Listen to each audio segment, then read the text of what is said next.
चलो है, हमको जान नहीं निकालनी है अपनी, उस जान से पढ़ाना है।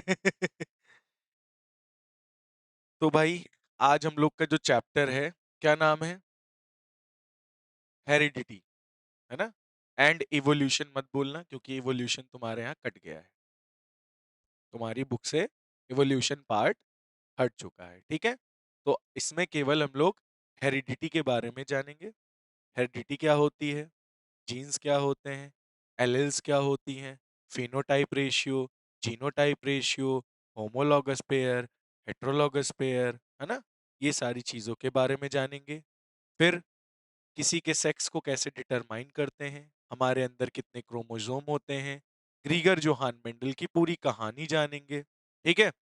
और साथ ही साथ उसके बाद हम लोग मोनोहाइब्रिड क्रॉस, डाईहाइब्रिड क्रॉस, और उन्होंने पी प्लांट को ही क्यों चूज किया, उसका साइंटिफिक नेम, तो ये बहुत सारी चीजें हम लोग इस चैप्टर में जानेंगे, ठीक है? तो स्टार्ट किया जाए। बिल्कुल, इतनी देर इसी का तो वेट कर रहे थे, है ना? तो सबसे पहले हम लोग इंट्रोडक्शन देखते हैं कि चैप्टर का इंट्रोडक्शन क्या है, आखिर क्या हम पढ़ने जा रहे हैं। तो हम लोग बेटा जेनेटिक्स के बारे में पढ़ने जा रहे हैं। जेनेटिक्स समझते हो? जेनेटिक बायो की एक ऐसी ब्रांच है जिसमें हम लोग स्टडी करते हैं हेरिडिटी और वेरिएशन के बारे में। किसके बारे में? हेरिडिटी एंड वेरिएशन, ठीक है? हेरिडिटी एंड वेरिएशन, ठीक है? अब कुछ बच्चे दिमाग में सोच रहे होंगे, भाई साहब ये हेरिडिटी क्या है ना? और ये वेरिएशन क्या है? वेरिएशन तो एक बार में चलो दिमाग में आ गया होगा, लेकिन हेरिडिटी क्या है नहीं समझ में आया होगा, है ना? तो सबसे पहले हम हेरिडिटी के बारे में समझते हैं, आखिर जो चैप्टर का नेम है उसका मतलब क्या है ना? तो हेरिडिटी क्या है? जेनेटिक्स, हेरिडिटी और वेरिएशन के बारे में जो हम स्टडी करते हैं उसको हम जेनेटिक्स कहते हैं। क्या कहते हैं? तो हेरिडिटी क्या होता है? ट्रांसमिशन ऑफ कैरेक्टर्स और traits from one generation to the next generation is known as heredity. Heredity क्या होता है? क्या होता है हेरिडिटी? हेरिडिटी का मतलब है, जैसे मान लो ट्रांसफर हो रहा है कैरेक्टर का और ट्रेट्स का एक जनरेशन से दूसरे जनरेशन के में, ठीक है? जैसे मान लो पिंकी है, पिंकी को जानती हो? You know Pinky? No? Pinky is my पड़ोसन। You don't know Pinky? Okay. तो पिंकी को नहीं जानते फिलहाल। तो पिंकी जो थी, पिंकी की शादी हो गई और पिंकी को एक बेबी हुआ, ठीक है? अब पिंकी का जो बेबी है, उस बेबी में पिंकी के भी कैरेक्टर प्रेजेंट होंगे और उसके फादर के भी कैरेक्टर प्रेजेंट होंगे, यानी पिंकी के हस्बैंड, पिंकीज हस्बैंड, है ना? तो पिंकी और पिंकीज हस्बैंड के कैरेक्टर्स किस में होंगे? उसके बेबी में होंगे। इसका मतलब क्या है? इसका मतलब ये है कि पिंकी थी एक जनरेशन अभी की, अब जो बेबी बॉर्न हुआ है नेक्स्ट जनरेशन है ना? तो पिंकी के कैरेक्टर किस में ट्रांसफर हुए? नेक्स्ट जनरेशन में। तो दिस जनरेशन से, वन जनरेशन से नेक्स्ट जनरेशन में क्या ट्रांसफर हो रहा है? कैरेक्टर। इसी को क्या बोलते हैं? हेरिडिटी। क्या बोलते हैं?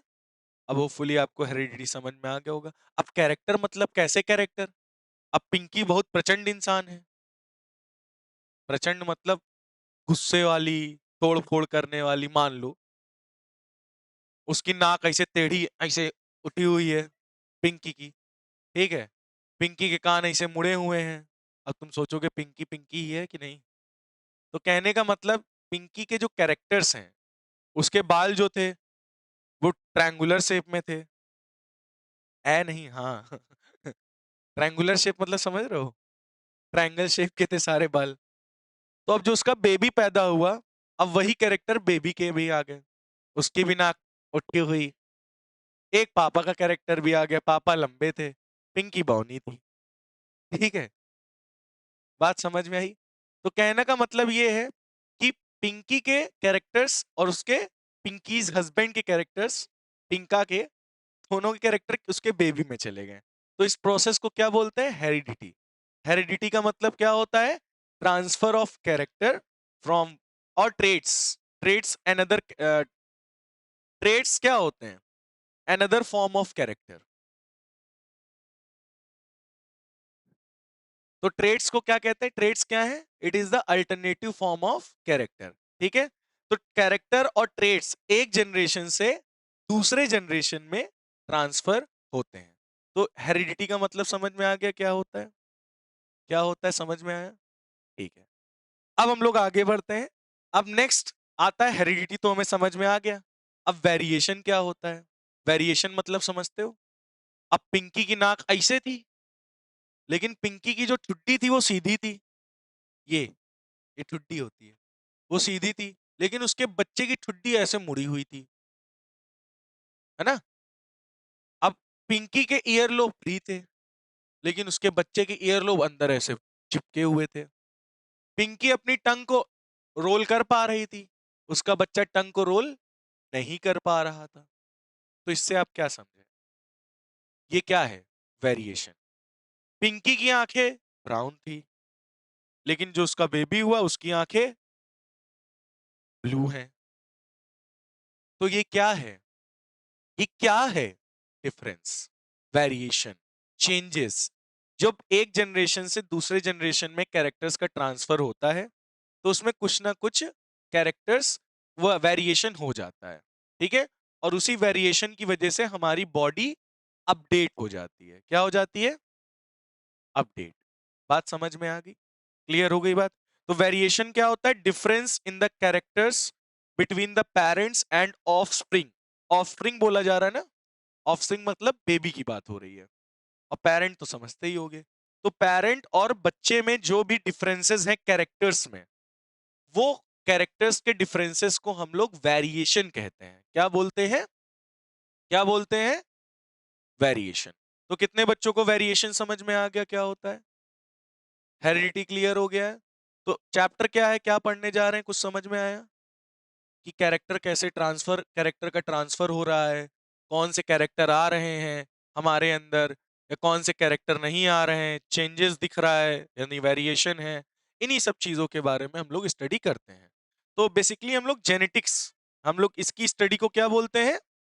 जेनेटिक्स, है ना? तो वेरिएशन की हमने बात की कि वेरिएशन होता है।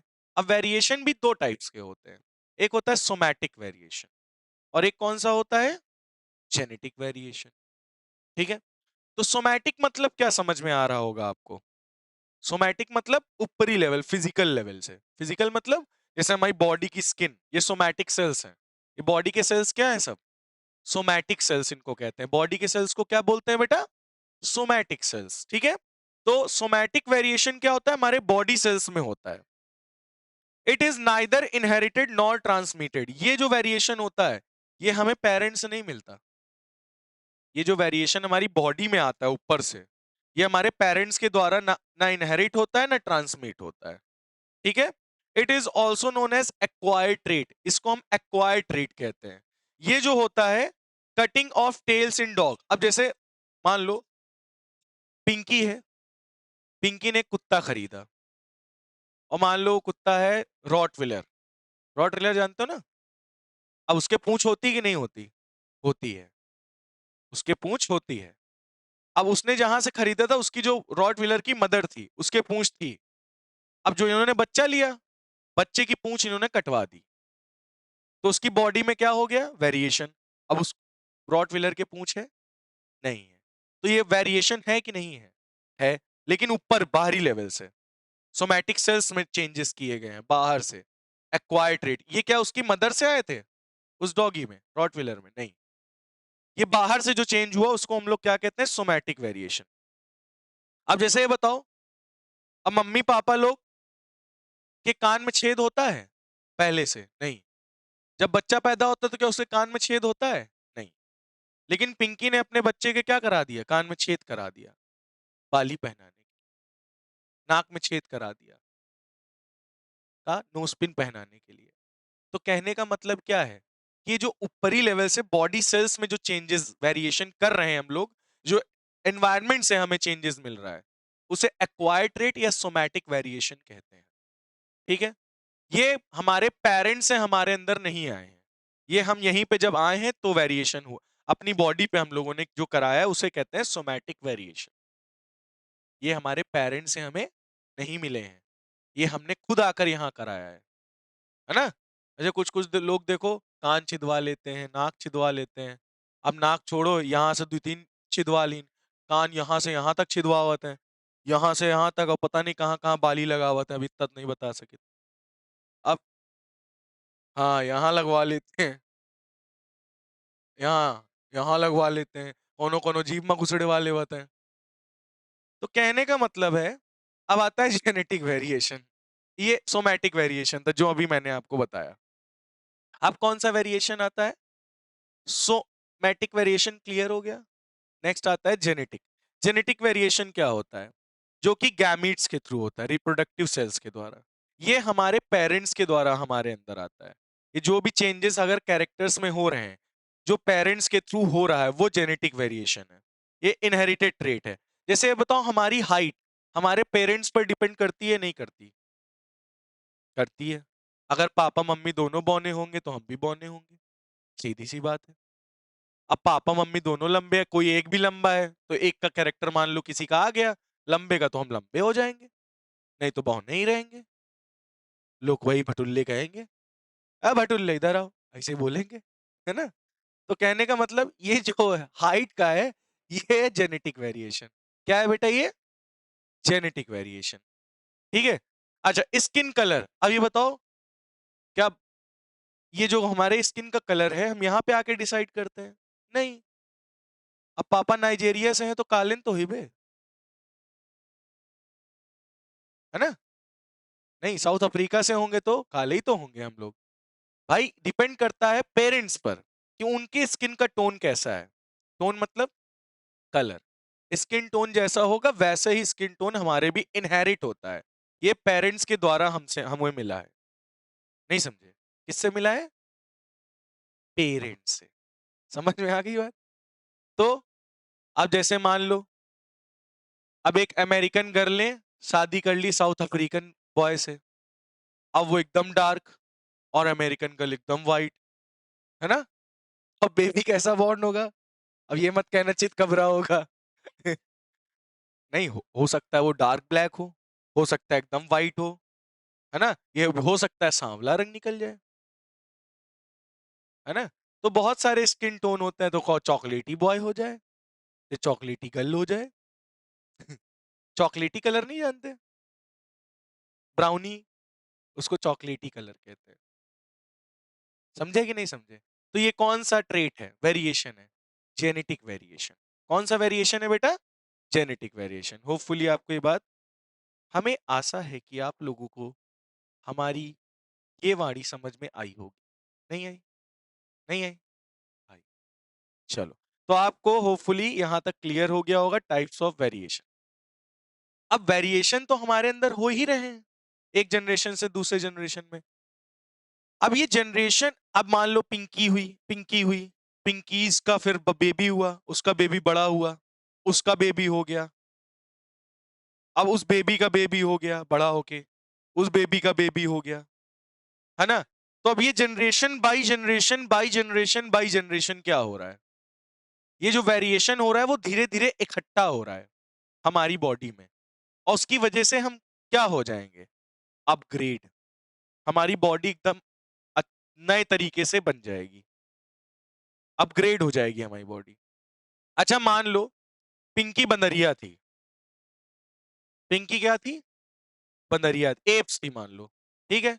अब उसका बेबी बॉर्न हुआ, वो बड़ा हुआ, फिर उसका बेबी बॉर्न हुआ, वो बड़ा हुआ, फिर उसका बेबी बॉर्न हुआ, वो बड़ा हुआ, फिर उसका बेबी बॉर्न हुआ, वो बड़ा हुआ। इस तरह से हजारों साल तक प्रक्रिया चलती रही। तो अब हर बार जनरेशन बाय जनरेशन में थोड़ा थोड़ा क्या हो रहा था? वेरिएशन। और वही वेरिएशन हजारों साल में क्या हो गया? इकट्ठा। और आज एक नई पिंकी हुई। वो पिंकी पुरानी वाली भूल जाओ, अभी जो हुई है वो नई पिंकी है, न्यू पिंकी, न्यू एरा की। तो अब क्या हुआ? अब उसके अंदर नए कैरेक्टर्स हैं और सारे इकट्ठा हो गए हैं। अब उसकी बॉडी जो है वो इंसानों जैसी हो गई।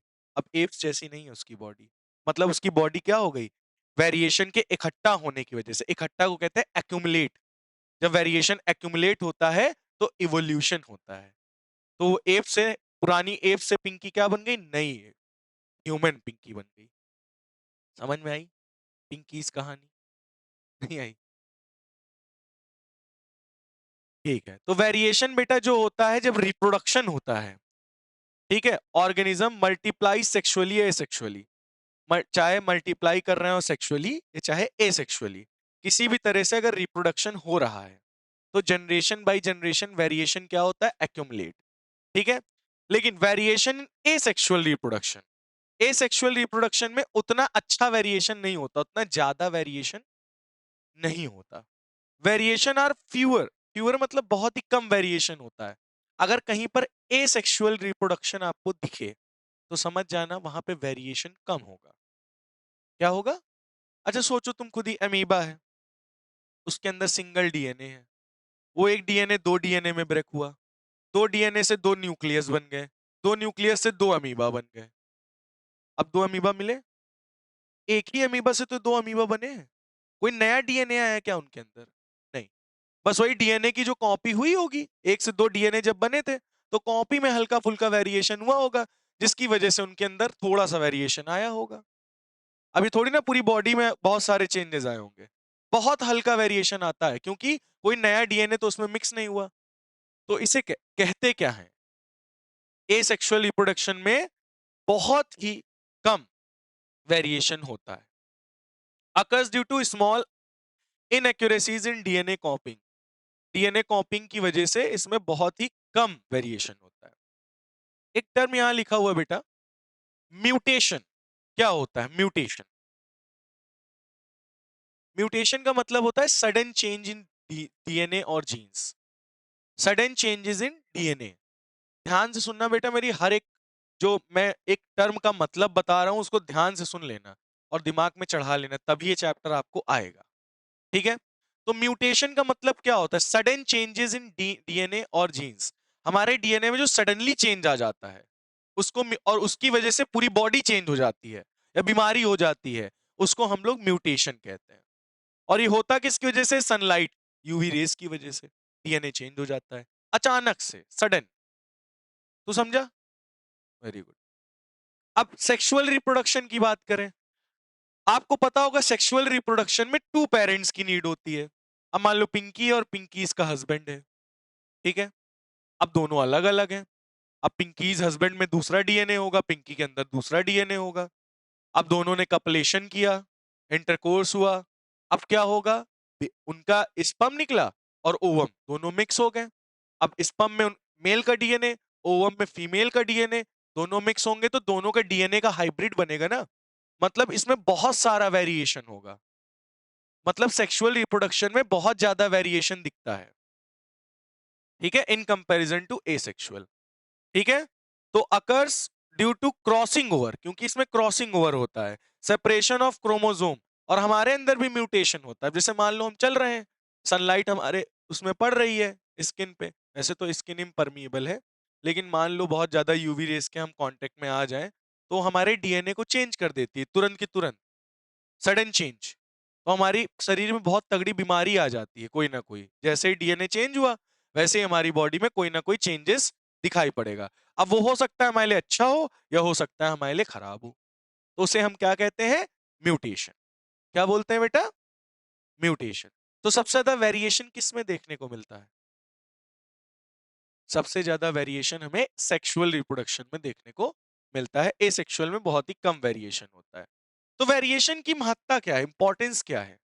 वेरिएशन ना होता तो क्या होता? वेरिएशन होने की वजह से क्या फायदा हमें मिल रहा है? क्या आपके मन में प्रश्न उछल रहा है? जी हाँ, उछल रहा है ना? तो वेरिएशन की इंपॉर्टेंस क्या है? तो बेटा वेरिएशन जो होता है ये नेचर पर डिपेंड करता है, इंडिविजुअल्स पर डिपेंड करता है कि किस टाइप के लोग हैं, मतलब हर एक इंडिविजुअल पे डिपेंड करता है कि वेरिएशन उसके अंदर कैसा हुआ होगा। ठीक है, would have different kinds of advance. अब देखो सभी के अंदर अपने अपने वेरिएशन है, अलग अलग। सभी बंदे के पास या बंदी के पास, यानी पिंकी और पिंकीज हस्बैंड, सबके पास अपना अपना एक अलग अलग यूनिक कैरेक्टर है। यूनिक का मतलब समझते हो? वेरिएशन की वजह से सब यूनिक हैं, हम सब यूनिक हैं। आप यूनिक हो, आप यूनिक हो, आप यूनिक हो, आप यूनिक हो, आप यूनिक हो, हम यूनिक हैं, सब यूनिक हैं, क्योंकि सबके अंदर के कैरेक्टर्स डिफरेंट डिफरेंट है ना। और हमारे हर कैरेक्टर की हमारे पास एक एडवांटेजेस हैं, फायदे हैं। अब अपने कैरेक्टर का तुम एडवांटेज समझती होगी ना कि हमें क्या है एडवांटेज। मेरे पास जो कैरेक्टर है उसका फायदा मेरे पास क्या है। जैसे मान लो पिंकी बॉनी है, पिंकीज हस्बैंड लंबे हैं, अब पिंकी किचन में जार थोड़ी ना उतार पाएंगे, डिसएडवांटेज। अब हस्बैंड की हाइट बहुत ज्यादा है, जाके जार उतार दिया, एडवांटेज। तो हर एक कैरेक्टर का एडवांटेज और डिसएडवांटेज होता है, वो हर एक इंडिविजुअल के पास होता है। क्या होता है? हर एक इंडिविजुअल के पास। ठीक है, जैसे एक एग्जांपल हम आपको देते हैं, कुछ बैक्टीरिया है that can withstand heat, will survive better in heat wave. मतलब कुछ बैक्टीरिया जो है वो हीट वेव में बहुत अच्छे से सरवाइव कर पा रहे हैं। मतलब एक बहुत तगड़ी हीट लहर चली, हीट लहर मतलब समझ रहे हो, बहुत गरम गरम, उसमें कुछ बैक्टीरिया सरवाइव कर पा रहे हैं। तो मेन एडवांटेज ऑफ वेरिएशन। अच्छा, वेरिएशन होने का क्या कारण है? अगर वेरिएशन होगा स्पीसीज में तो ज्यादातर बैक्टीरिया के सरवाइव करने की चांसेस ज्यादा रहेंगे, है ना। और जो सरवाइव नहीं कर पाएंगे वो मर जाएंगे। तो वेरिएशन की वजह से क्या हुआ, जो बैक्टीरिया सरवाइव कर पाए, मतलब जिनके अंदर चेंजेस थे वो सरवाइव कर पाए, जिन जो नहीं सह पाए वो मर गए। तो कुछ तो बचे रहे ना, पॉपुलेशन बची रही ना। लेकिन अगर सोचो सब में एक ही जैसे होते, वेरिएशन होता ही नहीं, सब एक जैसे होते सारे के सारे बैक्टीरिया, तो सब हीट वेव की वजह से मर जाते, पूरी पॉपुलेशन ही खत्म।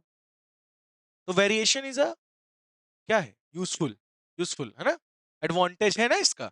जैसे मान लो एक एग्जांपल मैंने आपको दिया था कि बहुत ज्यादा कड़ाके की गर्मी पड़ रही है। अब तुम लोग सोचने वाले तो कड़ाके की ठंडी बोलेंगे, है ना। लेकिन मैं गर्मी बोल रहा हूँ। तो कड़ाके के मान लो गर्मी हो रही है ना। अब सारे इंसान एक जैसे ही हैं, किसी के अंदर कोई वेरिएशन नहीं है। एक मरा, धर धर धर धर धर धर धर धर, सब मर गए, पूरा खात्मा, पूरी इंडिया पूरा वर्ल्ड खाली हो जाएगा ना। लेकिन अगर सोचो सब इंडिविजुअली यूनिक कैरेक्टर अपने अंदर रख रहे हैं, तो कोई एक मरेगा तो और बाकी मरेंगे नहीं, क्योंकि सब के अंदर अगर वेरिएशन होगा तो कुछ भाई बाकी लोग तो सरवाइव कर पाएंगे ना। कोई एक ही बंदा होगा जो सरवाइव नहीं कर पा रहा, वो टपक गया, बाकी तो सब जिंदा है, पॉपुलेशन चल रही। तो वेरिएशन हमारे लिए बहुत ही एडवांटेज चीज है, बहुत ही फायदेमंद चीज है। तो वेरिएशन होना बहुत ही इंपॉर्टेंट होता है हमारे अंदर। समझ में आई बात या नहीं? क्या ये बात क्लियर हो गई है सभी बच्चों को? बहुत बढ़िया। नेक्स्ट होता है एक्वायर्ड ट्रेट और इनहेरिटेड ट्रेट। अभी अभी मैंने बताया एक्वायर्ड ट्रेट क्या होते हैं, जो हम यहाँ पर पैदा होने के बाद जो हमें कैरेक्टर्स मिले, जैसे कुत्ते की पूंछ काटी थी, कान छिदवा लिया, नाक छिदवा ली, है ना। तो जो ये चेंजेस, टैटू बनवा लिया, जो चेंजेस हमारे बॉडी सेल्स पे आ रहे हैं, सोमैटिक वेरिएशन, वो कैसे, जो ट्रेट हम, जो कैरेक्टर्स हम यहाँ एनवायरमेंट से अडॉप्ट कर रहे हैं, वो एक्वायर्ड ट्रेट होते हैं। कौन से ट्रेट होते हैं? और जो हमें अपने मम्मी पापा से कैरेक्टर्स और ट्रेट्स मिले हुए हैं, वो ट्रेट्स और कैरेक्टर्स इनहेरिटेड ट्रेट हैं। जैसे मम्मी की लंबाई मिल गई, पापा का कलर मिल गया, मम्मी के बाल मिल गए, पापा की आंखें मिल गई, मम्मी की नाक मिल गई, पापा के कान मिल गए, है ना। ऐसे तो ये कौन से कैरेक्टर्स हैं? Inherited, inherited. अब यहां तो हम पैदा हो गए, मम्मी कहीं चलो तुम्हें कान छिदवा दी, ये कैसा ट्रेट हुआ? एक्वायर्ड ट्रेट हुआ, है ना। कहीं लाओ तुम्हें एक उंगली कटवा दी, कौन सा ट्रेट हुआ? एक्वायर्ड ट्रेट हुआ। समझे नहीं समझे? तो ट्रेट का मतलब समझ गए, एक्वायर्ड और इनहेरिटेड ट्रेट क्लियर है। मुंह छिपा रही है, ये मेरा नहीं खींचना। बात समझ में आई? जैसे आई कलर, स्किन कॉम्प्लेक्शन, ये सब कैसा कलर है, ये सब सॉरी ये सब क्या है? Inherited trait. समझ में आ गई बात? अब जैसे अटैच, ये देखो इसके ईयर लोब क्या है, पूरे फुल्ली अटैच्ड है ना। इसके ईयर लोब देखो लटके हुए हैं, जैसे हमारे भी फ्री हैं। आपके देखो किसके फ्री है, किसके अटैच है? किसी का अटैच है, किसके? हाँ, तो रुचि के अटैच्ड है, हम लोग के फ्री हैं। किसके? ये इस तरीके से देखो, ये लटका ना हो, लटकन होगी तो फ्री है, लटकन नहीं है तो अटैच्ड है। समझे? बात समझ में आई? तो फ्री ईयरलोब, ये अटैच, मतलब ये भी एक वेरिएशन है। ये क्या है? वेरिएशन। अब बेटा इस चैप्टर की सबसे इंपॉर्टेंट टर्म्स जो अगर हमें नहीं आए तो ये समझ लीजिए आपको इस चैप्टर में आगे कुछ भी नहीं समझ में आएगा। तो इन इंपॉर्टेंट टर्म्स को मैं एक एक करके आपको समझाऊंगा। कृपया करके आप लोग एकदम ध्यान से विलीन होकर इसको सुने, और जो भी बात, जो भी शब्द हमारे नहीं समझ में आते हैं उनको आप दोबारा पुनः पूछने की कृपा करें। बात समझ में आ गई? स्टार्ट किया जाए। ठीक। तो क्रोमोसोम, सबसे पहले आता है क्रोमोसोम। क्रोमोसोम होता क्या है? ये बेटा थ्रेड लाइक स्ट्रक्चर, थ्रेड मतलब धागा, समझते हो? धागे के जैसा स्ट्रक्चर होता है, न्यूक्लियस में प्रेजेंट होता है और फॉर्म होता है डीएनए। किसके द्वारा फॉर्म होता है? और डीएनए क्या कैरी करता है? जीन्स। आप पूछोगे जीन्स क्या होता है? ठीक है, पहले क्रोमोसोम के बारे में समझ लो। आप देखो ये डीएनए है, ये डीएनए है जो बना हुआ है। ये क्या है? डीएनए। अब डीएनए क्या हो रहा है? कंडेंस हो रहा है। और यहां पे देखो आपको कुछ ये छोटे छोटे स्ट्रक्चर दिख रहे हैं। इन स्ट्रक्चर्स को बेटा हिस्टोन प्रोटीन कहते हैं। क्या कहते हैं? ऑक्टामर्स होते हैं 8। कितने होते हैं? 4 पीछे 4 आगे, ऐसे पैक होते हैं। और इनको डीएनए ऐसे वाउंड करके, रैप करके रखता है ऐसे। ठीक है। डीएनए पे कैसा चार्ज होता है? नेगेटिव। डीएनए क्या होता है? नेगेटिवली चार्ज होता है। हिस्टोन प्रोटीन क्या है? पॉजिटिवली चार्ज है। तो डीएनए क्या करता है? इस हिस्टोन प्रोटीन को रैप कर लेता है, वाइंड कर लेता है, एकदम अच्छे से पकड़ लेता है। ठीक है। फिर उसको क्या करता है? फिर उसी के जैसे कई सारे, जब रैपिंग हो जाती है, घेर लेता है, तो उसके बाद उस कॉइल को कंडेंस करता है। कंडेंस मतलब समझ रहे हो? पास पास। फिर सुपर कंडेंस होता है। सुपर कंडेंस मतलब और पास पास। फिर सुपर कंडेंस होने के बाद इस तरह से गुच्छा बनता है, और गुच्छा बन के ये एक क्रोमेटिड आर्म बनता है। ये दूसरा क्रोमेटिड आर्म, तीसरा, चौथा। तो 4 क्रोमेटिड आर्म बनते हैं। इसी पूरे को क्या कहते हैं? क्रोमोसोम। और यही क्रोमोसोम किसमें प्रेजेंट होता है? न्यूक्लियस में। होपफुली आपको ये बात समझ में आई होगी। डीएनए नेगेटिवली चार्ज होता है, हिस्टोन प्रोटीन पॉजिटिवली चार्ज होता है। डीएनए क्या करता है? हिस्टोन प्रोटीन को रैप कर लेता है, इस तरह घेर के खूब सारी क्वाइल्स बनाता है। कंडेंस क्वाइल बनाता है, फिर सुपर कंडेंस क्वाइल बनाता है। इस तरह से क्या बनता है? क्रोमोसोम। एक आर्म बनती है, वो आर्म से फिर क्रोमोसोम फॉर्म होता है। थ्रेड लाइक स्ट्रक्चर जैसा दिखता है। क्लियर है? क्रोमोसोम क्या है, डीएनए क्या है। कितने बच्चों को डीएनए का फुल फॉर्म याद है? What is the full form of DNA? Right, full form of DNA. हाँ, क्या होता है? D oxy ribonucleic acid. मैं लिख दे रहा हूं, D oxy ribo nucleic acid. Deoxy ribonucleic acid क्या होता है बेटा? इसको आप ब्रेक कर लीजिए अपनी सुविधा अनुसार। D oxy, D oxy ribo, D oxy ribo nucleic, nucleic, nucleic acid. D oxy ribo nucleic acid, D oxy ribo nucleic acid. याद हो गया? बहुत बढ़िया। तो क्रोमोसोम क्या है समझ में आ गया सभी बच्चों को। और हमारी बॉडी में टोटल 46 क्रोमोसोम होते हैं। कितने होते हैं बेटा? ध्यान से सुनिएगा सभी बच्चे। हमारी बॉडी में कितने क्रोमोसोम होते हैं बेटा? 46। ठीक है। अब मैं बता देता हूं होता कैसा है। ये बेटा स्पर्म है। क्या है? स्पर्म। और ये क्या है? ओवम। स्पर्म में 23 क्रोमोसोम होते हैं, ओवम में 23 क्रोमोसोम होते हैं। ये मेल से आते हैं, फीमेल से। ठीक है। ये दोनों फ्यूज करते हैं, इन दोनों से मिलकर बनता है 46 क्रोमोसोम। ठीक है। यानी 23 के पेयर में, 23 के पेयर में, है ना? पेयर। तो 22 का जो पेयर होता है, 22 का pair plus 23rd pair, 23rd pair मतलब समझ रहे हो, लास्ट वाला। 22 पेयर मतलब 44 क्रोमोसोम प्लस 23rd यानी लास्ट वाला पेयर। लास्ट वाला पेयर या तो एक्स एक्स होगा या तो एक्स वाई होगा। तो इन 44 क्रोमोसोम को हम लोग कहते हैं बेटा ऑटोजोम। क्या बोलते हैं? ऑटोजोम। और इनको एलोजोम या सेक्स डिटर्मिनेशन क्रोमोसोम। अब इन्हें हम सेक्स डिटर्मिनेशन क्रोमोसोम क्यों कह रहे हैं? इन्हें सेक्स डिटर्मिनेशन डिटर्मिनेशन क्रोमोसोम क्यों कह रहे हैं? क्योंकि ये हमारे सेक्स यानी जेंडर को डिटरमाइन करते हैं। अगर आपके में एक्स एक्स है लास्ट का क्रोमोसोम तो आप फीमेल होंगी। अगर आपके अंदर लास्ट वाला क्रोमोसोम एक्स वाई है तो आप मेल होंगे। अगर आपके अंदर एक्स एक्स वाई है यानी 46 नहीं 47 क्रोमोसोम हो जाते हैं। तो वो एक सिंड्रोम है, ठीक है, क्लिन-फिल्टर सिंड्रोम कहते हैं। उसमें आपके अंदर लड़के और लड़की दोनों के कैरेक्टर्स आपके अंदर होंगे, ठीक है, जिन्हें हम लोग गे कहते हैं। बात समझ में आ रही है? क्लियर हो गया है? पक्का? तो एक्स क्रोमोसोम कैसा बनता है बेटा? ये है एक्स क्रोमोसोम, दोनों की आर्म्स बड़ी बड़ी होती हैं, और वाई क्रोमोसोम की आर्म ऊपर वाली छोटी होती, नीचे वाली बड़ी होती। ठीक है, ये कौन सा क्रोमोसोम है? एक्स। ये कौन सा क्रोमोसोम है? वाई। होपफुली आपको इतनी बात समझ में आ गई हो। तो क्रोमोसोम की कहानी क्लियर है। किससे बना हुआ है? डीएनए से। और डीएनए क्या कैरी करता है? जीन्स। अब आपके मन में आ रहा होगा भैया जीन्स क्या है ना?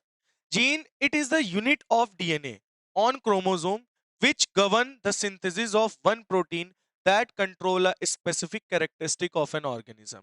Gene are actually unit of heredity which transfer characteristic from parent to their offspring during reproduction. तो जीन्स है क्या? जीन्स कहाँ होती हैं? तो आप बोलोगे जीन्स प्रेजेंट होती हैं on the surface of chromosome. कहाँ प्रेजेंट होती है? सरफेस ऑफ क्रोमोसोम पे। अच्छा, जीन्स एक्चुअल में किसकी यूनिट है? क्या जीन्स डीएनए की यूनिट है? नहीं, जीन्स एक्चुअल में दरअसल हेरिडिटी की यूनिट है। जीन्स ही हमारे कैरेक्टर्स को कंट्रोल करता है। जीन्स ही उन कैरेक्टर्स को ट्रांसफर करता है पेरेंट्स से बच्चों में। पिंकी से, पिंकी की बेबी में जो कैरेक्टर्स आए हुए हैं वो कौन लेकर आया है? जीन्स। जीन्स ही रिस्पॉन्सिबल है। उन कैरेक्टर्स को ट्रांसफर किसने किया है? जीन्स ने। तो जीन्स क्या है? Unit of heredity. जीन्स क्या है? यूनिट ऑफ डीएनए, जो कि क्रोमोसोम, जो कि एक सिंपल टाइप के प्रोटीन को बनाता है, और जो कि हमारे ऑर्गेनिज्म के लिए, हमारी बॉडी के लिए बहुत ही इंपॉर्टेंट है। आपको ये तो पता ही होगा कि हम लोगों की पूरी बॉडी प्रोटीन से बनी हुई है। ये बात पता है आप लोगों को? और ये प्रोटीन कौन बना रहा है? जीन्स, है ना? अब जीन्स बना रहे हैं अगर ये प्रोटीन, कौन बना रहा है? कौन गवर्न कर रहा है? सिंथेसिस ऑफ, मतलब बना नहीं रहे, गवर्न कौन कर रहा है? जीन्स कर रहे हैं कि कैसे बनेगा। तो डीएनए की जिस हिसाब से कोडिंग होगी उस हिसाब से वो प्रोटीन बनेगा, उस हिसाब से हमारे शरीर का फीचर होगा, कैरेक्टर दिखने में लगेगा उस तरह से। समझ में आई बात? तो बेटा genes is the actual unit of heredity which transfer the characteristics from parents to their offspring during the reproduction. Clear हो गई ये बात सभी बच्चों को? बहुत बढ़िया। तो कितने बच्चों को जीन्स क्लियर हो गया है? जीन्स क्या होती है? यूनिट ऑफ डीएनए, जो कि क्रोमोसोम पे, जो कि गवर्न करती है सिंथेसिस ऑफ वन प्रोटीन। एक प्रोटीन के बनने को कंट्रोल करती है, गवर्न करती है, ठीक है? और वो कौन सा प्रोटीन होता है? Control a specific characteristic of organism, ठीक है? तो जीन्स एक्चुअली में हेरिडिटी की यूनिट है, जो कि हमारे कैरेक्टर्स को ट्रांसफर करता है पेरेंट से बच्चों, ठीक है? तो कितने टाइप की जीन्स होती है बेटा? दो टाइप। एक तो डोमिनेंट जीन होती है और एक रिसेसिव जीन्स होती है। तो अगर मैं पूछूं डोमिनेंट जीन क्या होती हैं, तो डोमिनेंट जीन्स उन्हें कहते हैं जो हमारे अंदर कैरेक्टर्स को एक्सप्रेस करते हैं, डिसाइड करते हैं कि कौन सा कैरेक्टर अपीयर होगा। अब जैसे मान लो पापा लंबे हैं और पिंकी बौनी है। अब बच्चे के अंदर क्या एक के कैरेक्टर जाएंगे? नहीं, मम्मी का भी क्रोमोसोम डीएनए गया है, पापा का भी डीएनए गया है, अब दोनों का डीएनए गया है ना? तो दोनों के कैरेक्टर बच्चे में होंगे, लेकिन उसमें जो डोमिनेंट होगा, अब जैसे मान लो पिंकीज हस्बैंड का कैरेक्टर क्या है? डोमिनेंट है, और वो लंबे थे, तो बच्चा भी कैसा होगा? लंबा। तो डोमिनेंट जीन ये डिसाइड करती है कि कौन सा कैरेक्टर अपीयर करेगा, और रिसेसिव जीन वो डिसाइड करती कौन सा कैरेक्टर अपीयर नहीं करेगा। समझ नहीं आई बात?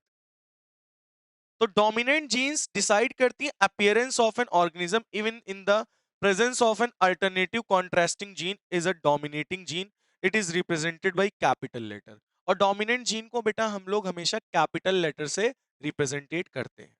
डोमिनेंट जीन्स को हमेशा हम लोग कैपिटल लेटर से रिप्रेजेंटेट करते हैं। तो रिसेसिव जीन्स क्या होती है? Decide the appearance of an organism only in the presence of another identical gene. Recessive gene तो डोमिनेंट के सामने तो ये कुछ नहीं शो करेंगी, अपने आप को अपीयर नहीं करेंगी, लेकिन रिसेसिव जीन्स के साथ कोई दूसरा भी रिसेसिव है तब वो अपीयर होगी। फॉर एग्जाम्पल जैसे हम टॉलनेस की बात करते हैं, कैपिटल टी को हम मान लेते हैं टॉल, स्मॉल टी को हम मान लेते हैं डॉर्फ। स्मॉल लेटर से हम किसको रिप्रेजेंटेट करते हैं? रिसेसिव जीन्स को। किसको रिप्रेजेंटेट करते हैं? ध्यान सुन लीजिएगा, रिसेसिव जीन्स को। जैसे कैपिटल कैपिटल टी है तो यहां दोनों ही डोमिनेंट है, मतलब बच्चा टॉल होगा। अच्छा मान लो एक कैपिटल टी है, एक स्मॉल टी है, तो ये डोमिनेंट है, ये रिसेसिव जीन है। तो डोमिनेंट जीन ही एक्सप्रेस करेगी, ये अपीयर होगी, ये डिसअपीयर हो जाए। डिसअपीयर मतलब ये शो नहीं होगी, ये अपीयर होगी। कौन सी अपीयर होगी? कैपिटल लेटर वाली। समझ में आ गई बात? अब लेकिन मान लो दोनों ही रिसेसिव जीन है, दोनों ही आइडेंटिकल जीन है रिसेसिव, अब ये अपीयर होंगी, अब ये अपीयर होंगी। अब पेड़ कैसा होगा? बौना होगा। कैसा होगा? अब ये दोनों ही रिसेसिव हैं। अब जब दोनों ही रिसेसिव जीन है तो अब ये दोनों अपीयर होंगी। तो रिसेसिव जीन तभी अपीयर होती है जब दोनों सेम हो, जब दोनों सेम हो, आइडेंटिकल हो, है ना? आइडेंटिकल जीन होंगी तभी वो क्या होंगी बेटा? अपीयर हो। क्लियर हो गई ये बात? समझ में आ गया? तो कितने बच्चों को डोमिनेंट और रिसेसिव का मतलब क्लियर हो गया? डोमिनेंट के सामने रिसेसिव कुछ नहीं है, डोमिनेंट ही एक्सप्रेस करेगा, डोमिनेंट ही अपीयर होगा। रिसेसिव भी अपीयर होता है, लेकिन कब? जब दोनों ही जीन्स रिसेसिव हो। अगर एक भी उसमें से डोमिनेंट है तो फिर रिसेसिव अपीयर नहीं होगा, तब डोमिनेंट ही अपीयर करेगा। लेकिन अगर दोनों ही स्मॉल लेटर रिसेसिव है तब ये अपीयर करेगा कैरेक्टर। बात समझ में आ गई? क्लियर हो गया? अब बताओ, इसमें टॉल होगा, ये भी टॉल होगा, ये डॉर्फ होगा। अब आता है जीनोटाइप। जीनोटाइप क्या होता है भाई? It is a description of gene present in organism. मतलब ये जीनोटाइप रेशियो बताता है कि आप किसी ऑर्गेनिज्म के अंदर कितने क्या प्रेजेंट है? जीन्स। ये जीन्स के डिस्क्रिप्शन को बताता है, मतलब डिस्क्रिप्शन ऑफ जीन्स, कितने जीन्स आपके अंदर कौन कौन से टाइप के प्रेजेंट हैं, कौन कौन से टाइप के कितने जीन्स आपके अंदर प्रेजेंट है, ये आपको कौन बताएगा? Genotype ratio. कौन बताएगा बेटा? जीनोटाइप रेशियो आपको क्या बताएगा कि आपके अंदर कितने टाइप के कैसे कैसे जीन्स प्रेजेंट हैं, ये आपको कौन बताएगा? Genotype ratio. फिनोटाइप रेशियो क्या बताता है? कि आपकी बॉडी में कौन से कैरेक्टरिस्टिक विजिबल हैं। अब जैसे मान लो पिंकीज के दो बेबी हुए, एक लंबा है एक छोटा है, बौना है। अब मैंने कहा यार एक तो देखने में लंबा लग रहा है, एक देखने में छोटा लग रहा है, तो 1:1 का रेशियो बना। तो इसको क्या बोलोगे? फिनोटाइप रेशियो, क्योंकि हम फिजिकली उसको देख रहे हैं। उसके अंदर के जीन को हम थोड़ी ना देख रहे हैं कि उसके अंदर जीन कौन कौन सी कितनी है, फिजिकली आंखों से देख रहे हैं, तो उसको फिनोटाइप कहोगे। अगर जीन्स के डिस्क्रिप्शन हम देखेंगे तो उसे जीनोटाइप कहोगे। कितने बच्चों को ये भी बात समझ में आ गई? ठीक है। जीनोटाइप का मतलब है कि आपके अंदर कौन सी जीन कितनी प्रेजेंट है। वो अभी हम क्रॉस कराएंगे तो आपको पता चलेगा। अब ये मत कहना कि इनके अंदर बताओ कितनी, उनके अंदर झांक के हम नहीं देख पाएंगे। ठीक है। तो अब आता है, आपने लोगों ने सुना होगा F1 जनरेशन, F2 जनरेशन। तो F1 का मतलब अगर कहीं पर आए तो आप समझ जाना first filial generation. First filial का मतलब होता है जिसमें टू पेरेंट्स क्रॉस करते हैं और बेबी बॉर्न करते हैं। मैं फिर से बोल रहा हूं, फर्स्ट फीलियल जनरेशन बेटा वो होती है जिसमें दो पेरेंट्स क्रॉस करते हैं और बेबी बॉर्न करते हैं, उसे फर्स्ट फीलियल जनरेशन कहते हैं। और सेकेंड फीलियल जनरेशन में क्या होता है? जो बेबी बॉर्न हुए थे वो बेबी ही आपस में क्रॉस कर लेते हैं। वो बेबीज ही आपस में क्या करते हैं? अच्छा, फॉर एग्जाम्पल पिंकी है, पिंकी का क्या है? बेबी है, ठीक है। अब कोई दूसरा परिवार में कोई बच्चा पैदा हुआ होगा, तो वो बच्चा और ये बच्चा दोनों एक ही जनरेशन के हुए हैं, तो ये बेबी और बेबी जब बड़े होंगे, शादी होगी, तो क्रॉस करेंगे, उनके बेबी होंगे। तो कहने का मतलब है कि F1 जनरेशन में जो बेबी बॉर्न हुए हैं, वही बेबी जब क्रॉस करते हैं, ऑफस्प्रिंग क्रॉस करता है, और उनसे जो नया जनरेशन बनती है, उसे हम लोग F2 जनरेशन कहते हैं, यानी सेकंड फीलियल जनरेशन। कितने बच्चों को ये बात भी समझ में आ गई है? क्लियर हो गया? क्या मेरी बात समझ में आ रही है? अगर आ रही है तो तेजी से बोलिए, हाँ आ रही है। बोलिए बात। आ रही है? आ रही है? हाँ, बोलते रहिए, नहीं तो आप सो जाएंगे। सो जाएंगे ना? तो बोलना जरूरी है मुंह से। जब मुंह बंद रहता है लगातार, तो आप टपक जाओगे फिर वहीं पे, समझ रहे हो, सीट पे। तो ये बात समझ में आ गई सभी बच्चों को? नोट करना है? नोट कर लीजिए। थोड़ी देर के लिए हम पॉज दे देते हैं, नोट कर लीजिए आप लोग जो नोट करना है। चलो, तो आगे बेटा हम लोग देखते हैं फिर। आप लोगों का नोट हो चुका होगा, मैं ये मानकर चलता हूं। तो आपको सारे टर्म्स तो क्लियर ही हो गए होंगे, ठीक है। अब देखिए, जैसे मान लीजिए कोई मेल गैमीट है। मेल गैमीट मतलब समझते हैं आप लोग, यानी स्पर्म, ठीक है। और वो फीमेल गैमेट के साथ फर्टिलाइज हो रहा है, यानी कौन सी प्रोसेस हो रही है? फर्टिलाइजेशन की प्रोसेस हो रही है, और उसमें एक नया सेल फॉर्म हो रहा है। उस नए सेल को एक नाम हम लोगों ने दिया जाइगोट। क्या नाम दिया? Zygote, with a full set of genes. Zygote एक ऐसा सेल है जिसमें फुल सेट ऑफ जीन्स है, सारी जीन्स है इकट्ठा जाइगोट, ठीक है। Full set of chromosomes present होते हैं, मतलब 46 के 46 क्रोमोसोम आपके जाइगोट में प्रेजेंट। लेकिन जो मेल गैमेट होगा उसमें 23 क्रोमोसोम होंगे, फीमेल गैमेट में भी 23 क्रोमोसोम होंगे। और जब वो दोनों फ्यूज करके एक जाइगोट फॉर्म करेंगे, तब उसमें full set of chromosome present होंगे। क्या? 46 क्रोमोसोम, ठीक है। और वही जाइगोट ग्रो करेगा, धीरे धीरे डेवलप होगा, और डेवलप होकर एक नया ऑर्गेनिज्म फॉर्म करेगा। क्या फॉर्म करेगा? एक न्यू ऑर्गेनिज्म फॉर्म करेगा, जिसके पास दोनों पेरेंट्स के कैरेक्टर्स और ट्रेट्स होंगे। दोनों पेरेंट्स के कैरेक्टर्स और ट्रेट्स उस बच्चे में प्रेजेंट, जो कि जीन्स लेकर आएगा। उन कैरेक्टर्स और ट्रेट्स को कौन ट्रांसफर कराया?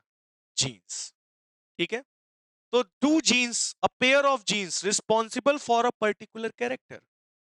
जो कोई पर्टिकुलर कैरेक्टर होता है, जैसे हमारी हाइट हो गई, या हमारी बॉडी का कलर हो गया, या हमारी आंखों का कलर हो गया, ये सब चीजें, ये कैरेक्टर्स किस पे डिपेंड करते हैं? एक पर्टिकुलर सेट ऑफ जीन्स पर डिपेंड करते हैं। हर कैरेक्टर के लिए अलग जीन्स है, हर कैरेक्टर के लिए अलग अलग जीन्स हैं उनको कंट्रोल करने के लिए, और वही जीन्स हमारे अंदर हमारे पेरेंट्स से आई। तो responsible for a particular character और always present on the corresponding position of the pair of chromosome, ठीक है। तो पेयर ऑफ क्रोमोसोम में करस्पॉन्डिंग पोजीशंस पर प्रेजेंट होती हैं, पर्टिकुलर कैरेक्टरिस्टिक को पर्टिकुलर जीन्स ही ट्रांसफर करती, कंट्रोल करती है। बात समझ में आ गई? तो जीन्स जो होती हैं बेटा, टू जीन्स यानी पेयर ऑफ जीन्स जो होती है, वही रिस्पॉन्सिबल होती है पर्टिकुलर कैरेक्टर के लिए जो ट्रांसफर हो रहा है पेरेंट से बच्चों में। और हर एक पर्टिकुलर कैरेक्टर के लिए उसके लिए सेपरेट एक जीन्स प्रेजेंट होती है, ठीक है। बात समझ में आ गई? और जीन्स के अंदर क्या प्रेजेंट होती है? उन्हीं के अल्टरनेटिव फॉर्म्स होते हैं एलेल्स। क्या होते हैं? एलेल्स। एलेल्स क्या है? Alternative form of genes. Alleles क्या है बेटा? Alternative form of genes. तो कितने बच्चों को जीन्स एलेल से सब कहानी क्लियर हो गई है? बहुत बढ़िया।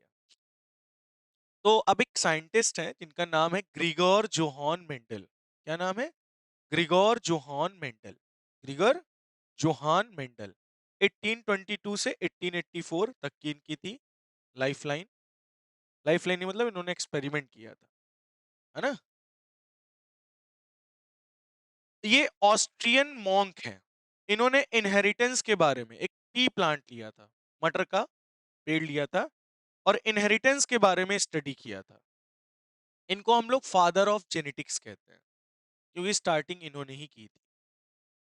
तो he is the father of genetics, Gregor Johann Mendel. John नहीं, John is a not a John, it's a John, JOHN, John, ये जोहान है, जोहान जोहान, समझे, जोहान मेंडल। ठीक है। Develop the law of inheritance, इन्होंने ही inheritance के law को डेवलप किया। और Mendel's work ignored until the turn the of the 20th century, और इन्होंने जो काम किया था उस समय, इनके काम पे कोई भरोसा ही नहीं कर रहा था कि ऐसा भी हो सकता है। लास्ट 20th सेंचुरी में इनका काम फिर उभर के बाहर आया, जो इन्होंने इनहेरिटेंस के ऊपर पढ़ाई की थी और लोगों को बताया था, तो लोग इनकी बातों पर विश्वास ही नहीं कर रहे थे। फिर 20th सेंचुरी तक में इनका काम इग्नोर किया गया, लास्ट 20th सेंचुरी तक। उसके बाद फिर इनका काम क्या हुआ, बाहर निकला। तो नए साइंटिस्ट आए, उन्होंने निकाला काम को और बताया कि नहीं, उनकी जो रिसर्च थी, जो उन्होंने बताया था, वो एकदम एक्यूरेट था और चीजें एक नया नजरिया दिखाया कि हम लोग अपने बॉडी के अंदर की चीजों के बारे में भी पढ़ सकते हैं, मतलब जेनेटिक्स के बारे में जान सकते हैं। तो जेनेटिक्स के फादर ये इनको ही बोला जाता है, इन्होंने ही जेनेटिक्स के बारे में सबसे पहली बार बताया था। Gregor Johann Mendel first scientist थे जिन्होंने सिस्टमैटिक स्टडी की थी इनहेरिटेंस के पैटर्न पर। सबसे पहले यही साइंटिस्ट थे जिन्होंने इनहेरिटेंस के पैटर्न पर एक अच्छे से स्टडी की थी। इन्होंने बताया कि कैसे कैरेक्टरिस्टिक पेरेंट से प्रोजेनी में ट्रांसफर होते हैं। प्रोजेनी मतलब बेबी, ठीक है। तो पेरेंट से प्रोजेनी में कैसे ट्रांसफर होते हैं कैरेक्टर्स, ये इनहेरिटेंस की प्रोसेस को सबसे पहली बार किसने सिस्टमैटिक वे में स्टडी किया था, ग्रीगर जोहान मेंडल। तो Mendel is known as the father of modern genetics, ठीक है, because genetic experiment of pea, pea को हम लोग बेटा साइंटिफिक नेम क्या है पी का, पाइसम सटाइवम, पाइसम सटाइवम, इसको ऐसे याद कर लो, पाइसम, पैसा सताता है, संस्कृत में पाइसम सताइवम, पाइसम बहुत सताइवम, समझे, संस्कृत में बोलो पाइसम सताइवम। तो याद हो गया साइंटिफिक नेम आपको पी का। ये 1 मार्क्स का आपके यहाँ शायद होपफुली पूछा जा सकता है कि what is the scientific name of P, ठीक है, या कौन सा प्लांट था जिन्होंने ग्रीगर जॉन मेंडल ने यूज किया था। ठीक है बेटा, तो Mendel choose pea plant for studying inheritance. तो मेंडल ने पी प्लांट को चूज किया था अपनी स्टडी के लिए, क्योंकि पी प्लांट में बहुत सारे number of clear cut differences होते हैं।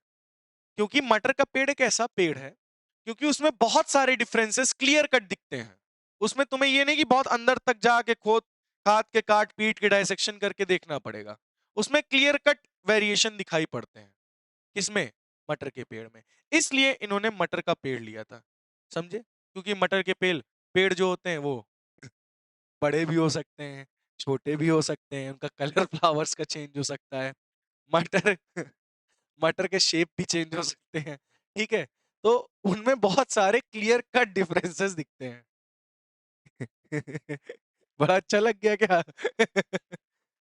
तो कहने का मतलब है इन्होंने इसलिए मटर का पेड़ क्यों चूज किया, ये आपको समझ में आ गया, क्योंकि इनको क्लियर कट डिफरेंसेस मटर के पेड़ में दिख रहे थे। ठीक है, पेड़ से कुछ और ही बन गया। तो ये है बेटा जंगली मटर, पाइसम सताइवम, सटाइवम, ठीक है। पैसा सताइवम। क्लियर हो गया सभी बच्चों को, मटर का पेड़ देख लिया है नहीं, खुश हो गए, सीमी खाओगे? चलो अच्छा, अब ये क्वेश्चन पेपर में आता है, why for the reason for the selection of pea plant for genetic experiment, Gregor Johann Mendel ने मटर का ही पेड़ क्यों चूज किया? इनका टीका जो है चू गया है, हमको देख के हंसी आ रही। अच्छा देखो, तो ग्रीगर जोहान मेंडल थे, उन्होंने मटर का पेड़ ही क्यों चूज किया अपने एक्सपेरिमेंट के लिए? तो रीजन क्या था, ये रीजन आपको लिखने थे। क्यों चूज किया? क्योंकि वो आसानी से गार्डन में ग्रो हो जाते हैं, पहली चीज, बहुत ही आराम से ग्रो हो जाएंगे गार्डन में। Flowers of pea plant, hermaphrodite. दरअसल जो मटर का जो पेड़ होता है, उसके जो फ्लावर्स होते हैं वो हर्माफ्रोडाइट्स होते हैं। हर्माफ्रोडाइट्स का मतलब समझते हो? हर्माफ्रोडाइट का मतलब होता है बाइसेक्सुअल फ्लावर, जिसमें मेल रिप्रोडक्टिव पार्ट भी होता है और फीमेल रिप्रोडक्टिव पार्ट भी होता है। Flower has bisexual characteristic. तो मटर के पेड़ में कैसा कैरेक्टरिस्टिक होता है? बाइसेक्सुअल। ठीक है। आसानी से ग्रो हो जाता है। Easy to obtain pure breed plant through self fertilization. अगर इनका सेल्फ फर्टिलाइजेशन करते हो तो प्योर ब्रीड प्लांट की आपको बहुत ही आसानी से और बहुत ही आराम से मिल जाएगा। क्यों बेटा रुचि? मिल जाएगा ना? तो अगर प्योर ब्रीड प्लांट आपको मटर का चाहिए तो वो आसानी से आपको क्रॉस सेल्फ फर्टिलाइजेशन कराकर पा सकते हो। ठीक है। The generation time of pea plant is late. मतलब इनका जो जनरेशन टाइम होता है वो बहुत ही लेस होता है। एक जनरेशन से दूसरे जनरेशन में जाने में इनको ज्यादा समय नहीं लगता है। और एक्सीलेंट डिजीज रेजिस्टेंस, और इनको बीमारी भी जल्दी नहीं होती। इनके पास excellent disease resistance, have an optimal rate of survival. मतलब ये जल्दी से बीमार नहीं होते हैं। ये मतलब ज्यादातर सारे के सारे पी प्लांट सरवाइव कर जाते हैं। तो बेटा ये कुछ चीजें थी जिनकी वजह से ग्रीगर जोहान मेंडल ने इस पी प्लांट को चूज किया था। और दूसरी चीज, 7 डिफरेंट कैरेक्टर्स भी इसमें देखने को बहुत ही आराम से मिल रहे थे। 7 कॉन्ट्रास्टिंग कैरेक्टर्स पी प्लांट के देखने को मिल रहे थे, अलग अलग, वो भी क्लियर कट डिफरेंसेस दिख रहे थे। इस वजह से ग्रीगर जोहान मेंडल ने पी प्लांट को चूज किया। ठीक है। अब जैसे कौन कौन से कैरेक्टर दिख रहे थे, जैसे किसी प्लांट में पर्पल कलर का फ्लावर था तो किसी प्लांट में व्हाइट कलर का फ्लावर था। किसी प्लांट में एक्सियल था तो फ्लावर एक्सियल मतलब ये शाखाओं से बगल बगल से फूल निकले हैं। और टर्मिनल मतलब टिप से फूल निकला है। किसी में टर्मिनल था, किसी में छोटा पेड़ था, किसी में लंबा पेड़ था। किसी की सीड राउंड थी गोल, किसी की सीड रिंकल थी। किसी की सीड येलो थी, किसी की सीड ग्रीन थी। कोई की छीमी, छीमी जानते हो ना, इन्फ्लेटेड थी। किसी की छीमी कॉन्स्ट्रिक्टेड थी। किसी की छीमी येलो थी किसी प्लांट की, तो किसी प्लांट की ग्रीन थी। तो ये 7 कॉन्ट्रास्टिंग कैरेक्टर्स आपको देखने को मिलते हैं, बहुत ही क्लियर कट। इसी वजह से ग्रीगर जोहान मेंडल ने पी प्लांट को चूज किया, अन्यथा वो पी प्लांट को चूज ना करते। यही कारण है जिसकी वजह से उन्होंने पी प्लांट को चूज किया। तो आप लोग इसको नोट कर सकते हैं क्योंकि ये क्वेश्चन बहुत ही इंपॉर्टेंट है और आपके पेपर में पूछा जाता है कि why Gregor Johann Mendel choose pea plant. Note कर लीजिए। चलो भाई, तो ये सभी बच्चों को बात क्लियर हो गई है कि क्यों यूज करा इन्होंने पी प्लांट को, ही बताओ। अब देखो, पहला कॉन्ट्रास्टिंग कैरेक्टर क्या है? Seed shape. अब सीड का शेप कुछ का राउंड होता है, कुछ का रिंकल्ड होता है। सीड कलर कोई येलो होता है तो कोई ग्रीन होता है। फ्लावर कलर कोई पर्पल है तो कोई व्हाइट है। पॉड, इसको बोलते हैं पॉड। पॉड का शेप इन्फ्लेटेड है, किसी किसी का कॉन्स्ट्रिक्टेड होता है। पॉड कलर, पॉड का कोई कलर येलो होता है, किसी किसी का ग्रीन होता है। किसी में फ्लावर की पोजीशन एक्सियल होती है, किसी में टर्मिनल होती है। किसी की स्टेम की हाइट ज्यादा लंबा पेड़ होता है, कोई छोटा होता है। तो बेटा ये 7 कॉन्ट्रास्टिंग कैरेक्टर्स आपको देखने को मिल रहे हैं, जिसकी वजह से वो भी क्लियर कट देखने को मिलते हैं, है ना? तो इसी वजह से ग्रीगर जोहान मेंडल ने पाइसम सटाइवम को यूज किया। ठीक है। तो each characteristics is controlled by 2 factors, first maternal and second paternal। First maternal, first pattern. तो बेटा हर कैरेक्टर 2 फैक्टर्स की वजह से कंट्रोल होता है, मैटरनल और पैटर्न। ठीक है। L L, L L L L समझते हो क्या है? The 2 factors controlling a characters present on the same position of homologous chromosome constitute L L. अब मैं आपको पहले बता देता हूं होमोलॉगस क्रोमोसोम्स क्या हो। किसी को पता है होमोलॉगस क्रोमोसोम? और होमोजाइगस और हेट्रोजाइगस पता है? नहीं पता? चलो, तो बताते हैं। पहले तो एलएल पहले समझ लो, एलएल क्या होती है। एलएल क्या होती है बेटा? एलएल क्या होती है? Alternative form of genes. क्या होती है allele? Alternative form of genes, जो कि इन दोनों फैक्टर्स को, पैटर्नल और मैटरनल, दोनों फैक्टर्स को controlling a character present on the same, मतलब जो एक ही क्रोमोसोम पर प्रेजेंट है। जैसे मान लो ये एक्स क्रोमोसोम है, ठीक है। अब एक जीन्स ये है, एक जीन्स ये है। अब मान लो दोनों एक ही पर प्रेजेंट है, ठीक है। तो two factors controlling a character present on same position of homologous chromosome. तो ये जो एलएल होते हैं, ये दो फैक्टर्स को कंट्रोल करते हैं जो कि एक ही पोजीशन पर एलएल प्रेजेंट होती है, ठीक है। जो कैरेक्टर एक ही पोजीशन पर, द एलएल क्या होती है? The two factors controlling a character. ये दो फैक्टर्स, पहला फैक्टर मैटरनल और दूसरा फैक्टर पैटर्नल। तो two factors controlling a character present on the same position of homologous chromosome. तो होमोलॉगस क्रोमोसोम में एक ही पोजीशन पर, सेम पोजीशन पर, इस दोनों, ये दोनों फैक्टर्स क्या करते हैं? कैरेक्टर को कंट्रोल करते हैं, मैटरनल और पैटर्नल। यही मिलकर यहां क्या फॉर्म करते हैं? एलएल। क्या बनाते हैं? तो these are the alternative form of genes. These are the alternative form of genes. मैं फिर से बोल रहा हूं, ये होमोलॉगस क्रोमोसोम है। अभी जो दो फैक्टर्स आपको दिख रहे हैं, मैटरनल और पैटर्नल, ये दोनों फैक्टर्स ही कंट्रोल करते हैं कैरेक्टर को, जो कि होमोलॉगस क्रोमोसोम पे एक ही पोजीशन पर प्रेजेंट है। और यही दोनों मिलकर बनाते हैं एलएल। क्या बनाते हैं? एलएल। तो होमोजाइगस क्या होता है? The condition in which the allele controlling a character are identical. मतलब जहां पे मतलब एलएल, होमोजाइगस एलएल क्या होती है? जैसे कैपिटल टी, कैपिटल टी, ये होमोजाइगस एलएल्स है। यहां पे दोनों एलएल्स, ये एक ऐसी कंडीशन है कि दोनों एलएल्स एक ही कैरेक्टर को, आइडेंटिकल कैरेक्टर को कंट्रोल कर रही है। देखो, कैपिटल टी का मतलब भी टॉल और कैपिटल टी का मतलब भी टॉल, दोनों ही कैरेक्टर सेम है और इनको वही एलएल क्या कर रही, कंट्रोल कर रही। तो होमोजाइगस एलएल उन्हें कहते हैं, मतलब एक ऐसी कंडीशन है जिसमें एलएल कंट्रोल करे आइडेंटिकल कैरेक्टर्स को। अगर एलएल कंट्रोल कर रही है, सेम कैरेक्टर्स को कंट्रोल कर रही है, तो उसे होमोजाइगस कहेंगे। अगर डिफरेंट कैरेक्टर्स को, क्या बोल रहा है, डिफरेंट कैरेक्टर्स को अगर कंट्रोल कर रही है एलएल, तो उसे हेट्रोजाइगस। जैसे कैपिटल टी, स्मॉल टी, तो यहां पे एक एलएल कैपिटल टॉल के लिए है, एक एलएल डॉर्फ के लिए है।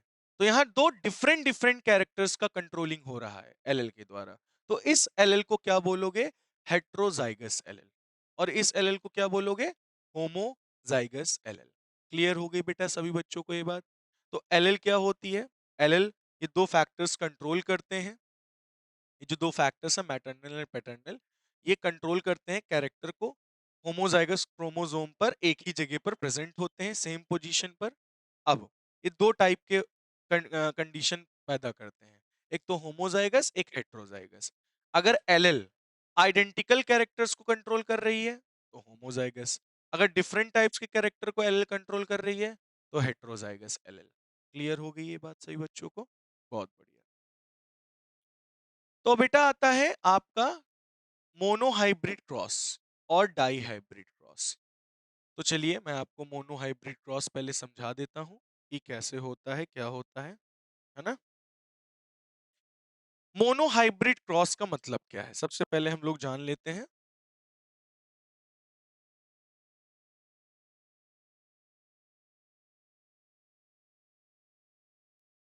मोनोहाइब्रिड क्रॉस, ठीक है।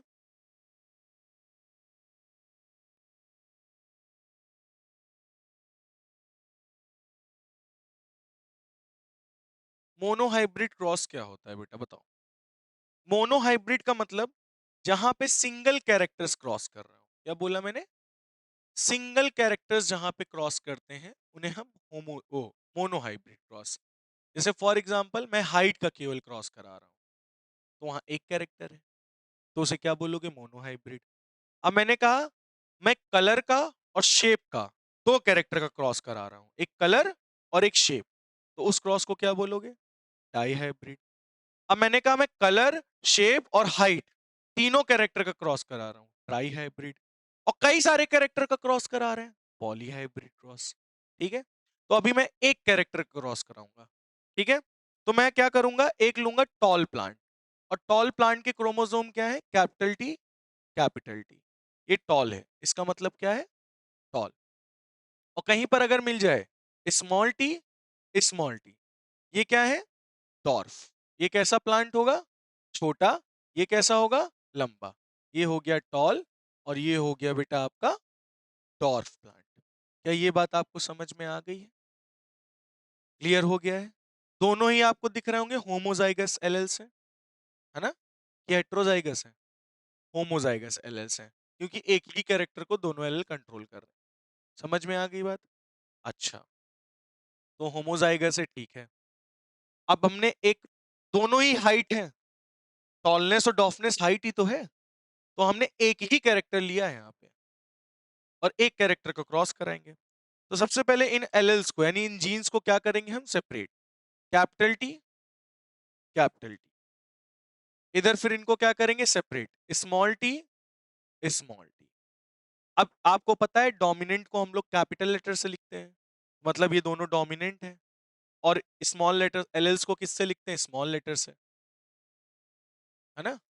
रिसेसिव को किससे लिखते हैं? स्मॉल लेटर से, सॉरी। तो स्मॉल लेटर से लिखा, ये रिसेसिव है ना? अब ये एक क्या करेगा? ये एक के साथ क्रॉस करेगा, ये आएगा पहले वाले के साथ क्रॉस करेगा, क्या बनाएगा? Capital T small T. और आपको हमेशा पहले कैपिटल लिखना है एंड देन स्मॉल लिखना है। फिर ये इसी को उठाओ और दूसरे वाले के साथ क्रॉस करो, क्या बना बेटा? Capital T small T. फिर दूसरे वाले को उठाओ, पहले वाले के साथ cross, capital T small T. फिर पहले दूसरे वाले को दूसरे वाले के साथ, कैपिटल टी स्मॉल टी। अब जरा आप लोग देखो, यहां पे ये है डोमिनेंट, ये है recessive. Dominant recessive, dominant recessive, dominant recessive, है ना? तो यहां डोमिनेंट एक्सप्रेस करेगा, अपीयर होगा या रिसेसिव? डोमिनेंट। तो मतलब ये भी टॉल होगा, ये भी टॉल होगा, ये भी टॉल होगा, ये भी टॉल होगा, मतलब हाइब्रिड बने। क्योंकि इसके अंदर हाइब्रिड क्यों कह रहे हैं इसको? क्योंकि इसके अंदर डॉर्फ का कैरेक्टर भी है। ये है प्योर टॉल, ये है प्योर डॉर्फ, ये है हाइब्रिड। ठीक है, तो ये है F1 जनरेशन। क्या बन गई बेटा?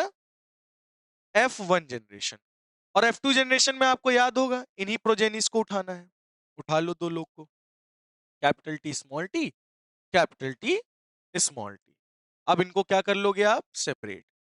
कैपिटल टी अलग, स्मॉल टी अलग, कैपिटल टी अलग, स्मॉल टी अलग। अब कैपिटल टी को कैपिटल टी के साथ क्रॉस कराया, क्या बना? Capital T capital T. अब देखो प्योर, प्योर टॉल बना है, ये हाइब्रिड नहीं है, प्योर टॉल है, ये भी डोमिनेंट ये भी डोमिनेंट, तो टॉल कहलाएगा। ठीक है, फिर पहले वाले को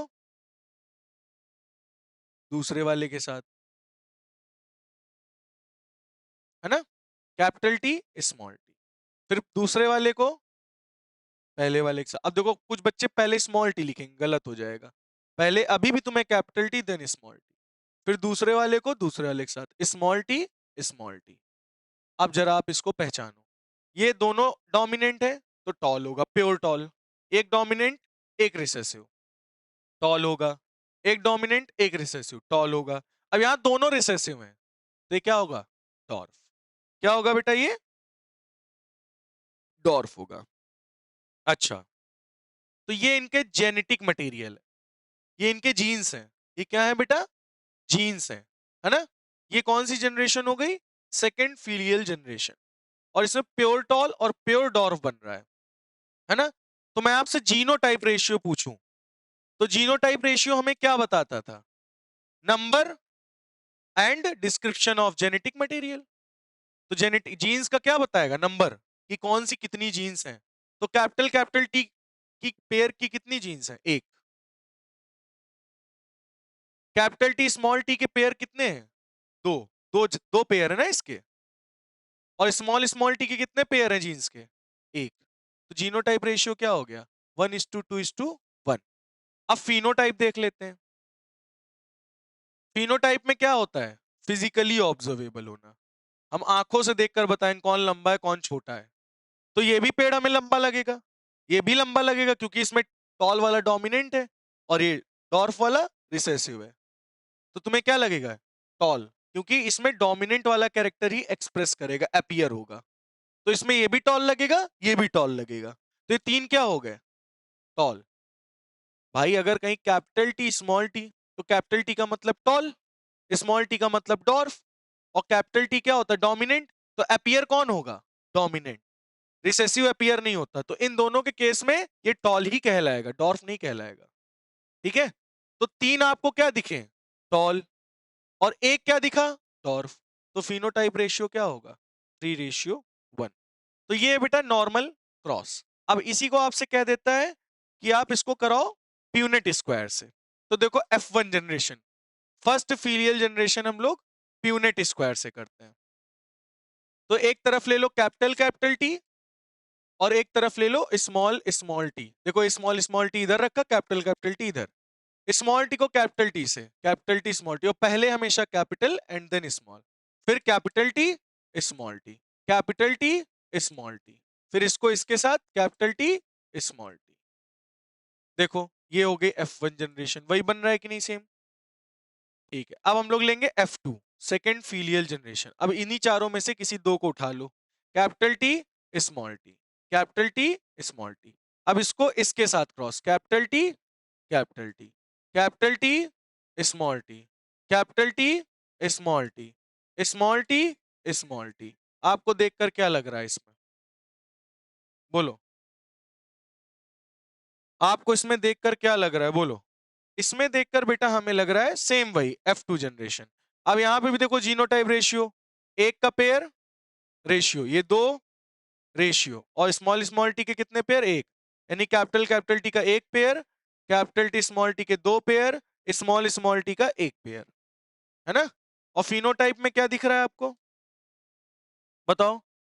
एक दो तीन, तीन टॉल दिख रहे हैं, एक डॉर्फ, यानी 3:1। समझ में आ गई बात? तो ये है बेटा आपका mono hybrid ratio, mono hybrid cross. Clear हो गया? ये कौन से पेयर है? हेट्रोजाइगस। ये हेट्रोजाइगस, ये हेट्रोजाइगस, ये हेट्रोजाइगस हेट्रो, ये क्या है? होमोजाइगस। ये भी क्या है? होमोजाइगस। है ना? इसको आई मत समझ लेना, ये टी है। ठीक है? ये होमोजाइगस, ये होमोजाइगस। तो बेटा यहाँ पे फर्स्ट लॉ आपको दिख गया होगा। देखो tall dwarf, tall dwarf, tall dwarf, tall dwarf, dominant recessive, dominant recessive, dominant recessive, dominant recessive. तो फर्स्ट फीलियल जनरेशन में हमेशा आपको लॉ ऑफ डोमिनेंस देखने को मिलेगा, डोमिनेंसी देखने को मिलेगी। क्या देखने को मिलेगी? अब यहां डोमिनेंसी ही तो देखने को मिल रही है। डोमिनेंट रिसेसिव, तो डोमिनेंट एक्सप्रेस करेगा, डोमिनेंट रिसेसिव, डोमिनेंट एक्सप्रेस करेगा, अपीयर होगा। डोमिनेंट रिसेसिव, डोमिनेंट रिसेसिव, कौन एक्सप्रेस करेगा? डोमिनेंट। तो यहां डोमिनेंसी देखने को मिल रही है। क्या देखने को मिल रही है? डोमिनेंसी। इसी को फर्स्ट फीलियल जनरेशन में कहते हैं लॉ ऑफ डोमिनेंसी। अभी बताएंगे। जहां पे दो कैरेक्टर्स होते हैं, एक डोमिनेंट और एक रिसेसिव, जिसमें से एक्सप्रेस कौन करता है? डोमिनेंट। रिसेसिव क्या हो जाता है? सप्रेस। रिसेसिव क्या हो जाता है? सप्रेस। इसी को कहते हैं लॉ ऑफ डोमिनेंसी। तो बेटा इस क्रॉस को आप लोग बना लीजिए जल्दी से। चलो, तो देखो बेटा हम लोग इसमें आगे बढ़ते हैं। फिर मोनोहाइब्रिड क्रॉस कितने बच्चों को क्लियर हो गया है? फिनोटाइप जीनोटाइप रेशियो भी क्लियर हो गया होगा। बहुत बढ़िया। तो when plants having one pair of character, जैसे मान लो कि प्लांट्स हैं उनके पास केवल एक पेयर ऑफ कैरेक्टर का है और उनके बीच में क्रॉस करा रहे हैं। सिंगल पेयर ऑफ कैरेक्टर का अगर क्रॉस होता है तो उसे हम लोग मोनोहाइब्रिड क्रॉस कहते हैं, जिस चीज के बारे में मैंने अभी आपको पूरा एक्सप्लेन कर रखा है। ठीक है? ठीक है। तो ये पूरा क्रॉस मैंने आपको दिखा दिया है, शॉर्ट प्लांट, डॉर्फ प्लांट। तो अब सबसे पहला लॉ आता है लॉ ऑफ डोमिनेंस। मेंडल्स ने कुछ लॉ दिए। तो पहला लॉ आता है बेटा, ये लॉज बहुत ज्यादा इंपॉर्टेंट है और पेपर में आपके यहाँ पूछे जाते हैं। ठीक है? तो पहला लॉ इन्होंने क्या दिया? Law of dominance. इन्होंने कहा कि जो कैरेक्टर प्रेजेंट होंगे, जो कैरेक्टर ट्रांसमिट हुए हैं पेरेंट से बच्चे के अंदर, वो कैरेक्टर्स क्रोमोसोम यानी true genes present on their chromosome. तो जो कैरेक्टर्स पेरेंट्स से ऑफस्प्रिंग यानी बच्चों में ट्रांसफर हुए हैं वो किसके थ्रू हुए हैं? जीन्स के थ्रू। और जीन्स कहां प्रेजेंट है? ऑन देयर क्रोमोसोम, क्रोमोसोम पर। During the process of sexual reproduction, sexual reproduction के दौरान जीन्स ही क्या करती हैं? जीन्स के थ्रू ही कैरेक्टर्स का ट्रांसफर होता है। और जीन्स कहां प्रेजेंट होती हैं? क्रोमोसोम पर। तो Greeks genes works in pair. जीन्स कैसे वर्क करती हैं? पेयर में काम करती हैं। जीन्स हमेशा कैसे काम करती हैं? पेयर में।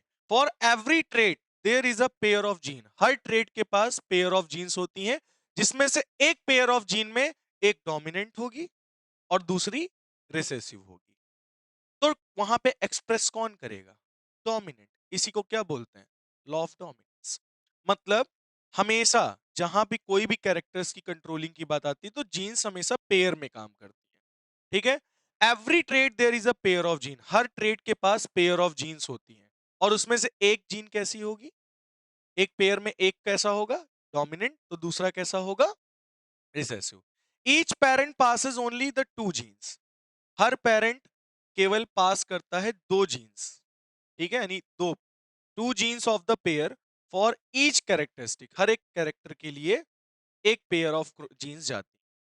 कितने पेयर ऑफ जीन्स? एक पेयर। ठीक है, बच्चे के अंदर जाती हैं।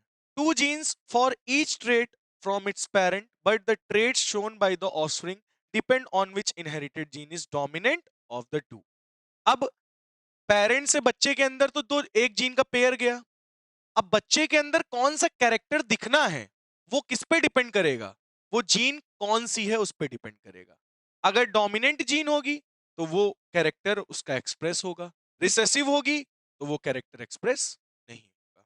तो कौन सा कैरेक्टर बेबी के अंदर अपीयर होगा वो चीज डिपेंड करती है पेयर ऑफ जीन्स में कि कौन सी डोमिनेंट है और कौन सी रिसेसिव।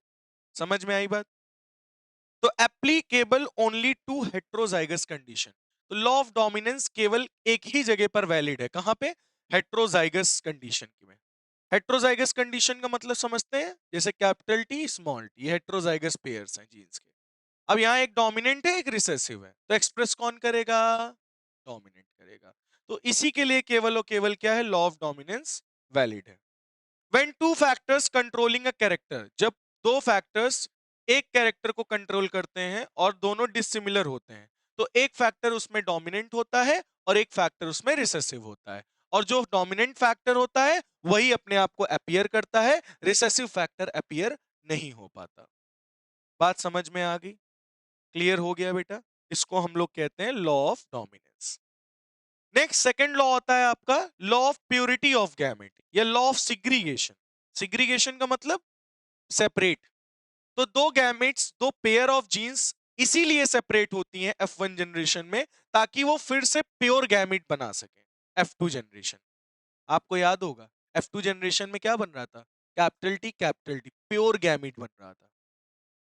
ठीक है, तो यहां आप देख सकते हो ये जो है F1 जनरेशन से क्या बना? F1 जनरेशन बनी। अब ये देखो सब हाइब्रिड है, इसमें कोई प्योर नहीं है। तो अब ये फिर से क्या करेंगी? सिग्रीगेट। क्या करेंगी? सेपरेट करेंगी, ताकि ये प्योर गैमेट का फॉर्मेशन कर सके।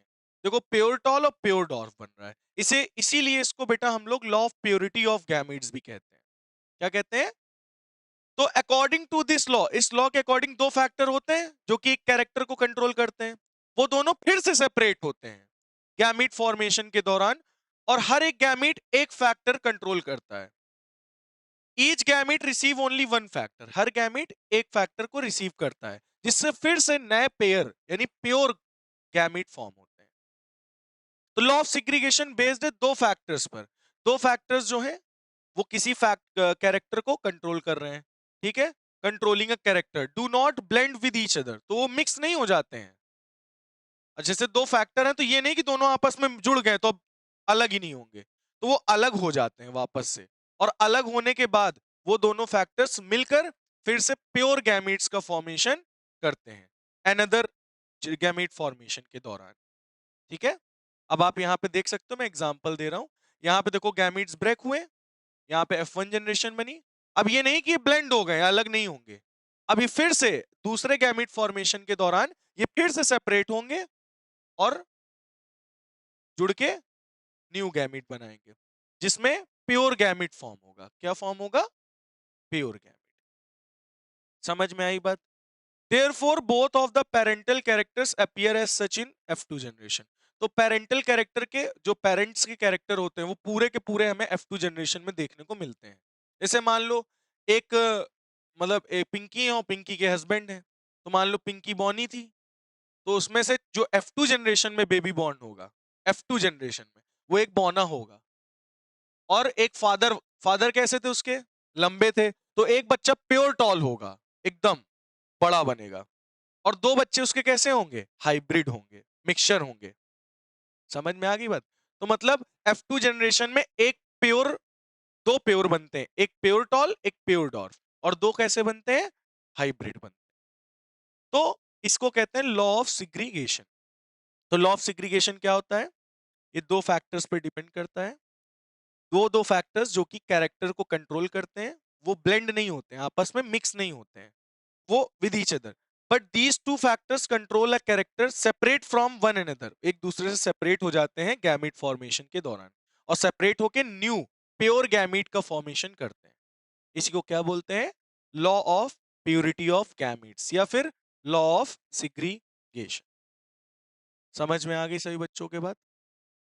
अब आता है बेटा मोनो से डाई हाइब्रिड क्रॉस। अभी लॉ ऑफ इंडिपेंडेंट असॉर्टमेंट हम लोग देखेंगे, लेकिन सबसे ये इस डाई हाइब्रिड क्रॉस पे बेस्ड है, इसलिए तीसरा लॉ हम लोग अभी थोड़ी देर बाद पढ़ेंगे। पहले हम लोग डाई हाइब्रिड क्रॉस देख लेते हैं, ठीक है? तो dihybrid cross, dihybrid cross, dihybrid cross क्या होता है? आपके मन में आ रहा होगा, जहां पे दो कैरेक्टर्स आपस में क्रॉस करते हैं। क्या बोला मैंने? दो कैरेक्टर्स का क्रॉस हो रहा हो। जैसे मैंने यहां पे ले लिया शेप, एक ले लिया शेप और एक ले लिया कलर। तो कलर और शेप यहां पे दो दो कैरेक्टर क्रॉस कर रहे हैं, इसलिए हम लोग इसको क्या बोलेंगे? Dihybrid cross. तो शेप का मतलब हो गया capital R capital R. Shape का मतलब एक हमने ले लिया राउंड, और कलर में ले लिया येलो। कैपिटल कैपिटल वाई का मतलब येलो, तो यहां लिख लीजिएगा कैपिटल कैपिटल आर या फिर कैपिटल स्मॉल आर। अगर ये कहीं पर मिले तो इसका मतलब क्या होगा बेटा? Round. Capital capital Y small Y मिले तो इसका मतलब क्या होगा बेटा? येलो। क्या होगा बेटा इसका मतलब? येलो। स्मॉल स्मॉल आर दिखेगा तो क्या बोलोगे? रिंकल्ड। क्या बोलोगे? रिंकल्ड सीड, सिकुड़ा हुआ। और स्मॉल स्मॉल वाई मिलेगा तो क्या बोलोगे? ग्रीन सीड है।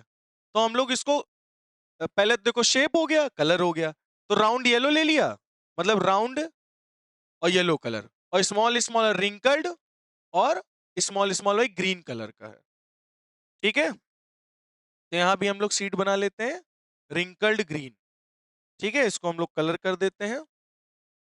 ये कैसा सीड है बेटा? ये रिंकल्ड ग्रीन सीड है और ये रिंकल्ड येलो सीड है। दो सीड हमने लिए और इनका हम लोगों ने क्या कराया? क्रॉस। ठीक है, एक राउंड है और एक रिंकल्ड है, ठीक है? एक येलो है एक ग्रीन है। तो दो मटर हमने लिए और दोनों का क्रॉस कराया, हाँ, क्योंकि दो कैरेक्टर हमको दिख रहे हैं। कितने कैरेक्टर्स दिख रहे हैं बेटा? दो कैरेक्टर्स का क्रॉस हो रहा है, इसलिए हम इस क्रॉस को क्या बोलेंगे? Dihybrid cross. और कैपिटल वाले क्या है? डोमिनेंट। स्मॉल वाले क्या है? रिसेसिव। तो हम लोग सबसे पहले F1 जनरेशन का फॉर्मेशन करते हैं। तो सबसे पहले हम लोग क्या करेंगे? इनके एक पेयर बना लेंगे, capital R capital Y, capital R capital Y. फिर इनके भी पेयर बना लेते हैं ना बेटा, small R small Y, small R small Y. Clear हो गया सभी बच्चों को? ठीक है, अब वैसे ही हमको फर्स्ट F1 जनरेशन बनानी है, फर्स्ट फीलियल जनरेशन। तो पहले को उठाओ, पहले के साथ क्रॉस कराओ। तो देखो कैपिटल आर स्मॉल आर, पहले शेप एंड देन कलर। तो शेप का हो गया कैपिटल स्मॉल, डोमिनेंट रिसेसिव। अब शेप पे आओ, पहले डोमिनेंट फिर रिसेसिव, पहले कैपिटल फिर रिसेसिव, यानी small. Capital Y small Y, तो इसको क्या बोलेंगे? राउंड। इसको क्या बोलेंगे? येलो। देखो round, capital I small R round, capital Y small Y yellow. फिर इसको उठाओ दूसरे वाले के साथ, capital R small R capital Y small Y, capital R small R capital Y small Y, फिर दूसरे को दूसरे के साथ capital R small R capital Y small Y. अब यहां पे भी देखो आपको क्या देखने को मिल रहा है, ये है F1 generation, first filial generation. देखो, dominant recessive dominant recessive dominant recessive dominant recessive dominant recessive dominant recessive dominant recessive dominant recessive. तो एक्सप्रेस कौन करेगा? डोमिनेंट। अपीयर कौन करेगा? डोमिनेंट। कौन सप्रेस्ड हो जाएगा? रिसेसिव। जो एक्सप्रेस नहीं करेगा, जो अपीयर नहीं होगा, डिसअपीयर रहेगा, तो उसे रिसेसिव। तो ये round yellow round yellow round yellow round yellow, सारे के सारे सीड क्या बन रहे हैं? Round yellow. सारे के सारे सीड क्या बन रहे हैं बेटा? बोलो, समझ में आया? अब इन्हीं के हम पेयर बनाते हैं। तो कोई ऑफस्प्रिंग उठा लो, यही वाला उठा लो, capital R capital Y small Y, दूर दूर लिख लो। अब इनको क्रॉस करो, capital R capital Y, capital R small Y, small R capital Y, small R small Y. यहां पे आपको डोमिनेंट और रिसेसिव अभी नहीं देख के चलना है, कैपिटल स्मॉल। ठीक है, नॉर्मली ऐसे जो पहले आ रहा है उसको पेयर बना दो, बस पेयर बनाना है आपको। ये F1 जनरेशन में नहीं है, ये अलग है, ये हम केवल पेयर बना रहे हैं। क्या बना रहे हैं? एक फिर से उठा लो, capital R capital Y small Y, देखो सेम बनेगा, capital R capital Y, capital R small Y, small R capital Y, small R small Y. बोलो, समझ में आया या नहीं? बन गए दो पेयर, चार के पेयर बने ना? ठीक है। अब हम लोग बेटा F2 जनरेशन बनाने जा रहे हैं। क्या बनाने जा रहे हैं? F2 generation. ठीक है बेटा, तो F2 जनरेशन चलिए बना लेते हैं हम लोग। F2 जनरेशन बनाने के लिए हमें 16 ब्रैकेट्स चाहिए। कितने? 16। ठीक है, अब ध्यान से देखिएगा, हम लोग यहाँ पे पहला वाला कैपिटल आर कैपिटल वाई, फिर क्या है? कैपिटल आर स्मॉल वाई, फिर क्या है? स्मॉल आर कैपिटल वाई, फिर क्या है? Small R small Y. और सेम उधर वाले पेयर भी इधर उतार दो, capital R capital Y, capital R small Y, small R capital Y, small R small Y. देखो वो सारे पेयर इधर उतर गए, एक है मेल एक है फीमेल। ठीक है, मेल फीमेल का सिंबल भी बन गया। अब कुछ नहीं करना, अब यही है लॉ ऑफ इंडिपेंडेंट असॉर्टमेंट, मतलब ये गैमीट इन चारों में से किसी से भी क्रॉस कर सकता है। ये गैमीट जो है चारों में से किसी भी साथ क्रॉस कर सकते हो, तो हम सबके साथ क्रॉस करके इसको दिखाएंगे। अब ये इसके साथ क्रॉस किया, तो capital R capital R capital Y capital Y, सही है। इसके साथ क्रॉस किया, capital R capital R capital Y small Y, capital R small R capital Y capital Y, capital R small R capital Y small Y. बोलो, समझ में आया? अब इसको उठाओ, इन चारों के साथ क्रॉस करा के यहां लिखो, तो capital R capital R capital Y small Y, capital R small Y small Y, capital R पहले कैपिटल देन स्मॉल, फिर कैपिटल देन स्मॉल, तो capital R capital Y small Y, फिर capital R small Y small. अब इसको capital small capital capital capital R small R capital Y small R capital Y small R capital Y capital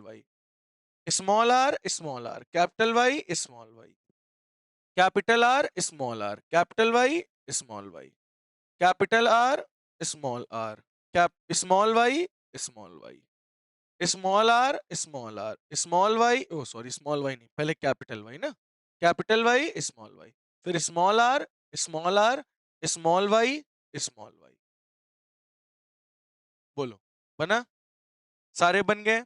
अब इसमें हमें phenotype ratio check करना है। क्या check करना है बेटा?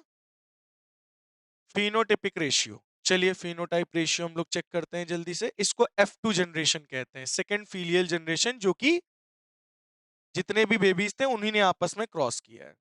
तो फिनोटाइप रेशियो हमें देखने के लिए फिजिकली ऑब्जर्वेबल करना है, फिजिकली ऑब्जर्वेशन। तो सबसे पहले हमें देखना है राउंड येलो कितने बने हैं। हमारी नजर में राउंड येलो कौन कौन है?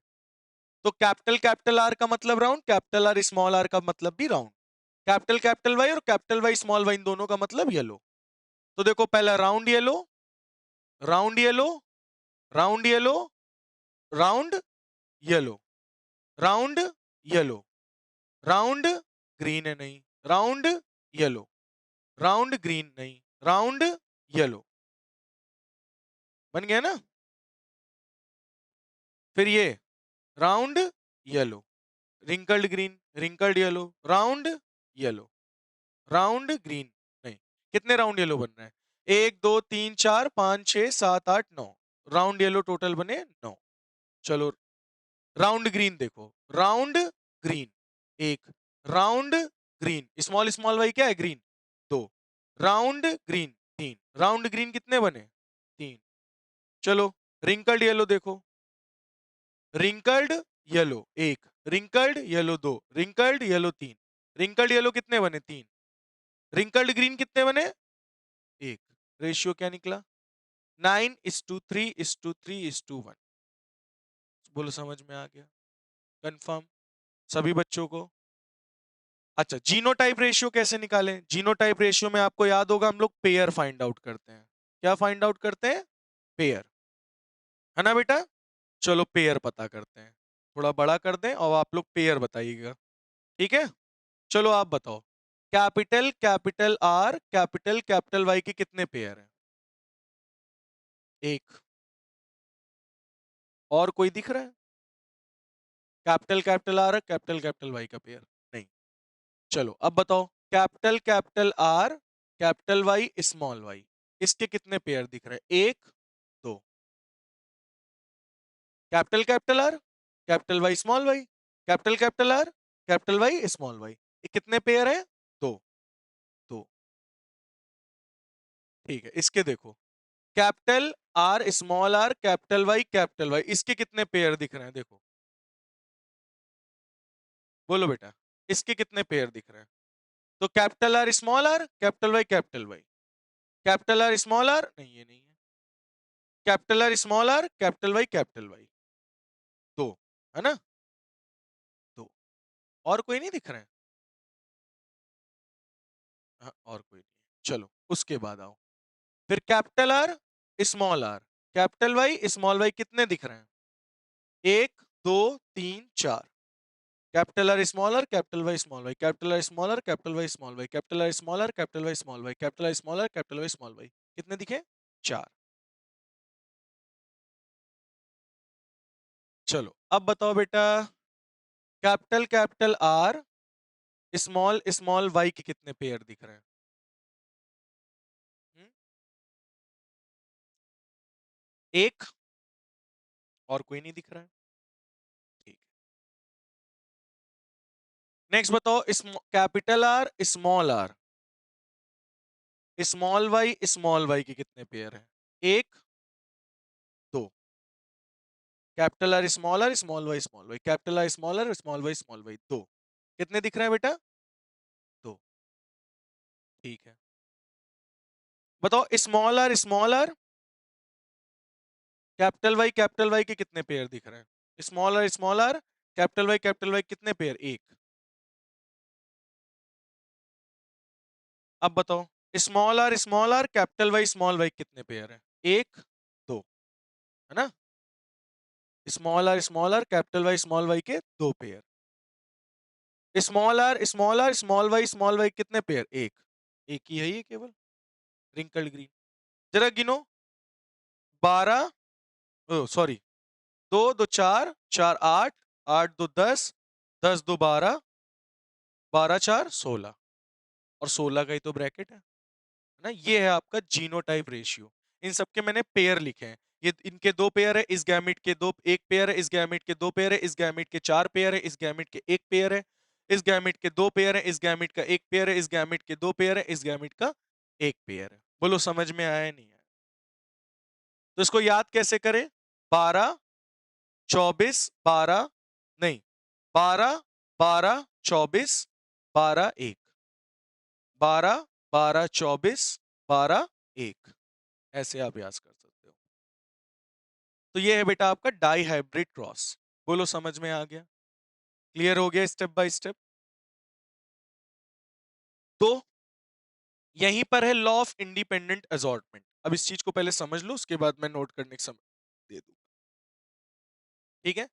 तो लॉ ऑफ इंडिपेंडेंट असॉर्टमेंट कहता क्या है? In the inheritance of more than one pair of trait in a cross simultaneously the factors responsible for each pair trait is distributed independently to the gametes. क्या बोल रहा है? कि जब भी इनहेरिटेंस होता है मोर than one pair of trait, एक से ज्यादा ट्रेट क्या हो रहे हो? ट्रांसफर हो रहे हैं। जब एक से ज्यादा ट्रेड्स ट्रांसफर हो रहे हैं साइमल्टेनियसली एक के बाद एक, तो जो फैक्टर्स होते हैं वो रिस्पॉन्सिबल होते हैं each pair of trade independently her gamete में जानी चाहिए। मतलब ये नहीं किसी के पास कम किसी के पास ज्यादा, इंडिपेंडेंटली डिस्ट्रीब्यूट होता है। ठीक है? बोल रहा है कि जब भी एक मोर देन वन, एक से ज्यादा कैरेक्टर्स ट्रांसफर होते हैं, तो जो फैक्टर्स होते हैं वो रिस्पॉन्सिबल होते हैं कि हर पेयर ऑफ कैरेक्टर को इंडिपेंडेंटली हर गैमीट में डिस्ट्रीब्यूट करें, उस कैरेक्टर को इंडिपेंडेंटली हर गैमीट में डिस्ट्रीब्यूट करें। ठीक है? अब ऐसा, अब जैसे मान लो 4 बच्चे हुए, तो अब पापा के कैरेक्टर चारों बच्चे में इंडिपेंडेंटली डिस्ट्रीब्यूट होगा कि नहीं होगा? अब ये थोड़ी ना एक बच्चे में गया दूसरे तीसरे बच्चे में जाए ही ना वो कैरेक्टर, नहीं ऐसा नहीं है, इंडिपेंडेंटली डिस्ट्रीब्यूट होगा, वो किसी में भी जा सकता। ठीक है? तो पापा का जो कैरेक्टर है वो इंडिपेंडेंटली वो किसी में भी फैक्टर जो होता है वो क्या होता है? रिस्पॉन्सिबल होता है कि जो कैरेक्टर और ट्रेट है वो distributed independently to the gametes. Independently gametes में वो कैरेक्टर को क्या करता है? डिस्ट्रीब्यूट करता है। कौन? फैक्टर। ठीक है? तो this law applicable to those genes which are present on different chromosome. यानी ये लॉ केवल वहीं पर एप्लीकेबल है जहां पर जीन्स जो कि डिफरेंट क्रोमोसोम पर प्रेजेंट, अलग अलग क्रोमोसोम पर जीन्स अगर प्रेजेंट है तो वहीं पर ये लॉ लग सकता है। कहां पे? जब अलग अलग जीन्स पर क्रोमोसोम होंगे तो कैरेक्टर्स इंडिपेंडेंटली डिस्ट्रीब्यूट होंगे गैमीट्स में। तो यहां पे आपको यही तो देखने को मिल रहा है इस कैरेक्टर में। देखो ये वाला इसका कैरेक्टर जो है, ये आर कैपिटल आर और कैपिटल वाई एक कैरेक्टर ही तो है ये। तो ये इन चारों में इंडिपेंडेंटली डिस्ट्रीब्यूट हो रहा है, हर गैमीट के साथ कंबाइन हो रहा है, इंडिपेंडेंटली डिस्ट्रीब्यूट हो रहा है कैरेक्टर। समझ में आई बात? तो इसको कहते हैं लॉ ऑफ इंडिपेंडेंट असॉर्टमेंट। कितने बच्चों को डाई हाइब्रिड क्रॉस भी क्लियर हो गया है? फिनोटाइप जीनोटाइप ये आप बना लीजिए जल्दी से, पेपर में पूछा जाता है। चलो भाई, तो आगे देखते हैं फिर हम लोग। ये हो गया ना सभी बच्चों का? चलो, लॉ ऑफ इंडिपेंडेंट असॉर्टमेंट हो गया तुम्हारा। ठीक है? अब आता है नेक्स्ट टॉपिक बेटा, ब्लड ग्रुप। क्या आता है? Blood group. ब्लड ग्रुप क्या होता है? आपको पता होगा एक पर्सन के पास जो होता है कि भाई चार में से कोई एक ही ब्लड ग्रुप हो सकता है। चार मतलब कौन कौन से होते हैं? एक ए होता है, एक बी होता है, एक ओ होता है और एक ए बी ब्लड ग्रुप होता है। ठीक है?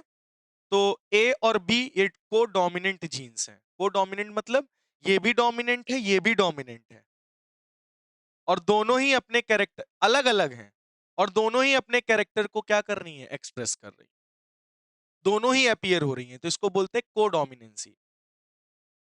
भाई ए ए एक अलग ग्रुप है, बी एक अलग ग्रुप है, दोनों ही अलग अलग डोमिनेंट हैं, और दोनों जोड़ दिए गए हैं, दोनों ही अपने कैरेक्टर्स को शो कर रहे हैं। इसका मतलब ये क्या है? को डोमिनेंसी शो करता है। और ओ को हम लोग रिसेसिव जीन मानते हैं। ओ कैसा ब्लड ग्रुप है? ओ कौन सी जीन कंटेन करता है? Recessive gene. तो जीन्स फॉर ब्लड ग्रुप, तो जो जीन्स ब्लड ग्रुप के लिए रिस्पॉन्सिबल होती हैं उन्हें हम लोग आई से रिप्रेजेंटेट करते हैं। तो ब्लड ग्रुप ए के लिए हम लोग लिखते हैं आई के ऊपर ए। ठीक है? या फिर आई के ऊपर ए और आई के ऊपर ओ, मैं बता रहा हूं। ठीक है? जैसे आपके पास ए ब्लड ग्रुप है, तो ए ब्लड ग्रुप में कितने चांसेस है एलएल्स के होने के? तो एक या तो इससे आई ए, ये भी ए ब्लड ग्रुप में होता है, और आई ए आई ओ, ये भी ए ही ब्लड ग्रुप में है। देखो ये डोमिनेंट डोमिनेंट, तो ए ही ब्लड ग्रुप आपका होगा। अब मान लो एक है आई ए और एक है आई ओ, तो आपके अंदर आपका ब्लड ग्रुप कैसा होगा? ए होगा, क्योंकि ए वाला डोमिनेंट है, ओ वाला क्या है? एल एल रिसेसिव है। तो ओ वाला भी फैक्टर है आपके अंदर, लेकिन ए वाला डोमिनेंट है, तो आपका ब्लड ग्रुप ए होगा। अब बी की बात आती है, बी ब्लड ग्रुप आपका कब हो सकता है? या तो आपके अंदर आई बी एल एल हो, या फिर I B I O L L हो।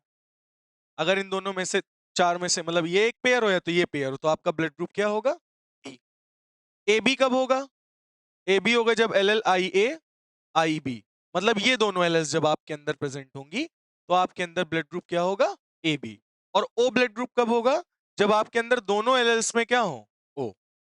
आई ओ होगा, तो अब आपका ब्लड ग्रुप क्या होगा? ओ ब्लड ग्रुप होगा। ठीक है, बात ये समझ में आ गई है, नहीं आई?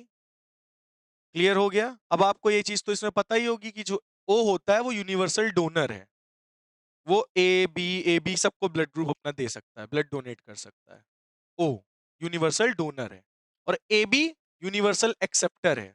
वो ए से भी ब्लड ले सकता है, बी से भी ले सकता है, ओ से भी ले सकता है, ए बी से भी। तो ये यूनिवर्सल रेसिपिएंट है और ये यूनिवर्सल डोनर है। ओ क्या है? यूनिवर्सल डोनर, सबको ब्लड दे सकता है, और ए बी क्या है? सबसे ब्लड ले सकता है। तो इस तरह से होती है ब्लड ग्रुपिंग। बोलो क्लियर हो गया? अब जैसे मैंने आपसे कहा, जैसे कहा क्या, जैसे मान लो किसी को यहाँ पे जितने लोग बैठे हो, अपने मम्मी पापा का ब्लड ग्रुप पता है? बताओ, मम्मी का क्या है? ए पॉजिटिव। तो मम्मी का ए ब्लड ग्रुप है, और पापा का ओ पॉजिटिव है। तो पापा का अगर ओ है, तो इसका मतलब उनमें आई ओ यही होगा, है ना? अब तुम्हारा ब्लड ग्रुप हमें नहीं पता, हम तुम्हारा ब्लड ग्रुप बता रहे हैं, ठीक है?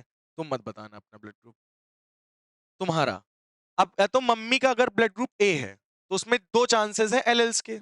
एक तो आई ए होने के, या तो एक आई ओ होने के। तो अभी ये वाला चांस देख लेते हैं।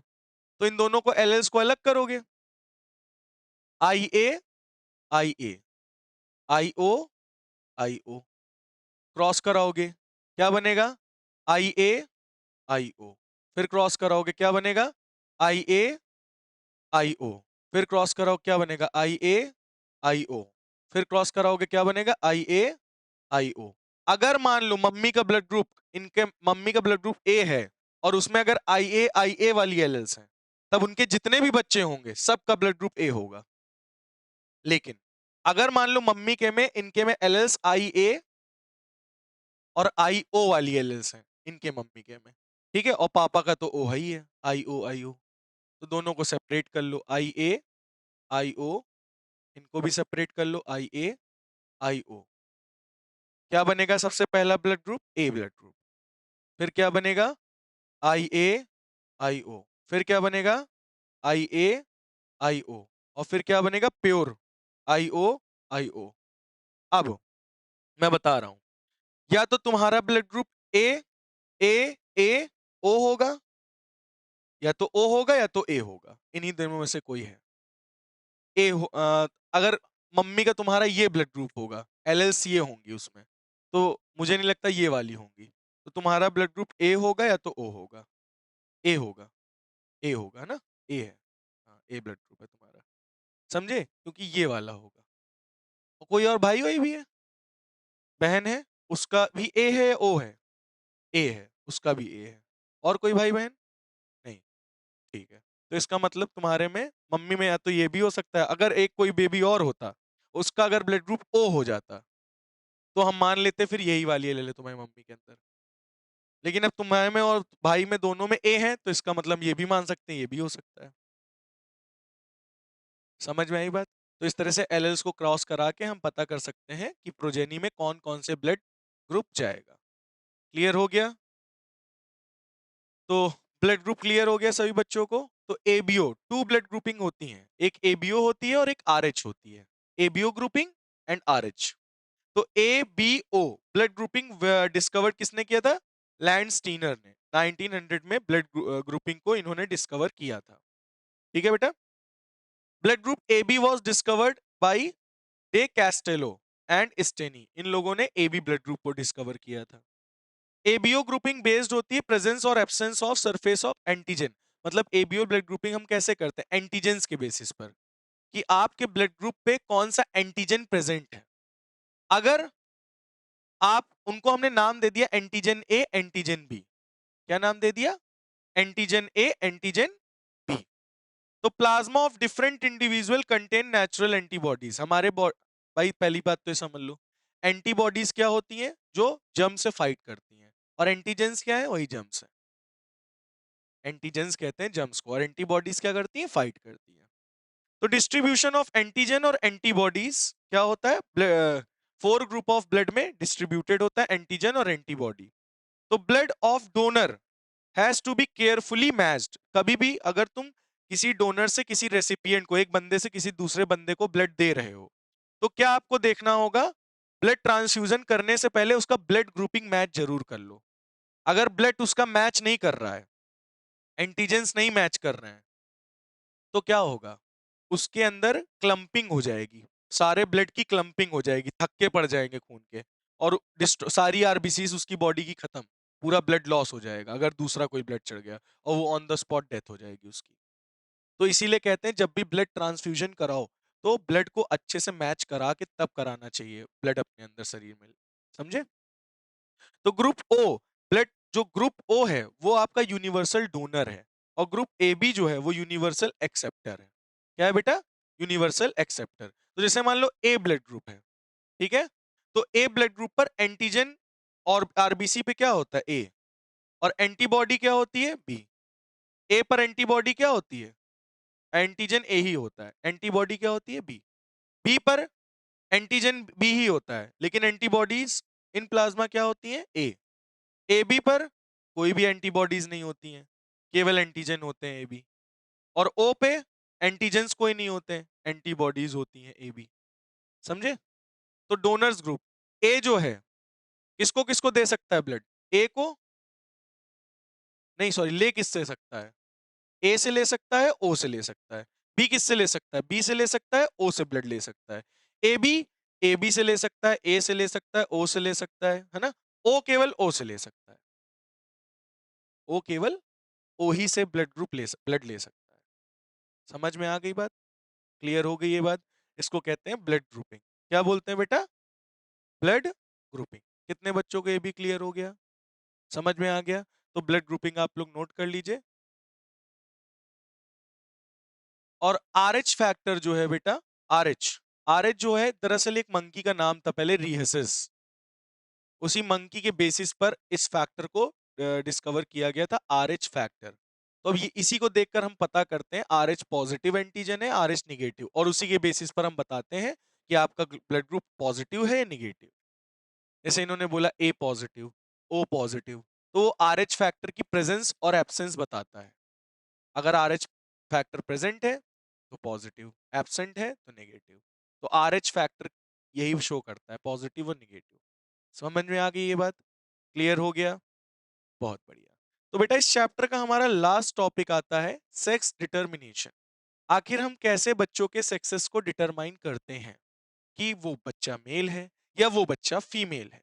तो कैसे पता करेंगे, तो process by which sex of a person in which determine, जिस प्रोसेस के द्वारा हम लोग बच्चे का सेक्स डिटरमाइन करते हैं उसे हम लोग सेक्स डिटर्मिनेशन कहते हैं। तो बेटा जो सेक्स क्रोमोसोम मेल के लिए होता है वो होता है एक्स वाई, और फीमेल के लिए जो सेक्स क्रोमोसोम होता है वो एक्स एक्स होता है, ठीक है। तो if a sperm carrying X chromosome fertilises the ovum, अब मान लो जो स्पर्म आया है वो मेल का एक्स क्रोमोसोम लेकर आया है, तो बेबी क्या होगी, फीमेल होगी, है ना। अगर वो स्पर्म क्या लेकर आया है, वाई क्रोमोसोम लेकर आया है, जैसे एक्स वाई, ये बॉय हो गया, एक्स एक्स ये गर्ल हो गई। अब इन दोनों का क्रॉस करा दो, एक्स वाई एक्स एक्स। अब मान लो इनका स्पर्म जो है एक्स क्रोमोसोम लेकर आया है, और ओवम एक्स है ही है, ओवम में तो एक्स ही है केवल, क्या बनेगी, डॉटर। एक्स क्रोमोसोम लेकर आएगा तो क्या बनेगी, डॉटर। और मान लो स्पर्म अगर वाई क्रोमोसोम लेकर आ रहा है तो क्या बनेगा, बॉय। तो 50-50% चांसेस होते हैं कि गर्ल होगी या बॉय। इसमें कोई पहले से प्रिडिक्ट नहीं कर सकता कि लड़की होगी या लड़का, मतलब एक्यूरेटली प्रिडिक्ट नहीं कर सकते आप। इसमें 50-50 चांस, 50-50% का चांसेस होते हैं कि लड़की भी हो सकती है, लड़का भी हो सकता है। 50-50% के चांसेस होते हैं, ठीक है। और ये पूरी की पूरी चीजें डिपेंड करती हैं, लड़की होगा लड़का है, फादर पे डिपेंड करती है। भाई फीमेल में तो एक्स एक्स ही है। अब मेल पे डिपेंड करता है, मेल के स्पर्म में एक्स क्रोमोसोम आया तो लड़की होगी, मेल के स्पर्म में वाई क्रोमोसोम आया तो लड़का होगा। तो ये जो लड़का और लड़की होने का प्रोसीजर है, ये फादर पे डिपेंड करता है, मदर पे डिपेंड नहीं करता। बात समझ में आ गई? तो इससे इस तरह से हम लोग पता करते हैं कि बेबी कौन सा जेंडर होगा, मेल या फीमेल। क्या ये बात सभी बच्चों को क्लियर हो गई है? अगर स्पर्म वाई क्रोमोसोम लेकर आएगा तो फर्टिलाइज होके क्या फॉर्म करेगा? बॉय। क्या फॉर्म करेगा बेटा? बॉय। तो कितने बच्चों को ये क्लियर हो गया है? समझ में आ गया ये टॉपिक? तो आपका चैप्टर यहाँ पे होता है समाप्त, इसको आप लोग बना लीजिए।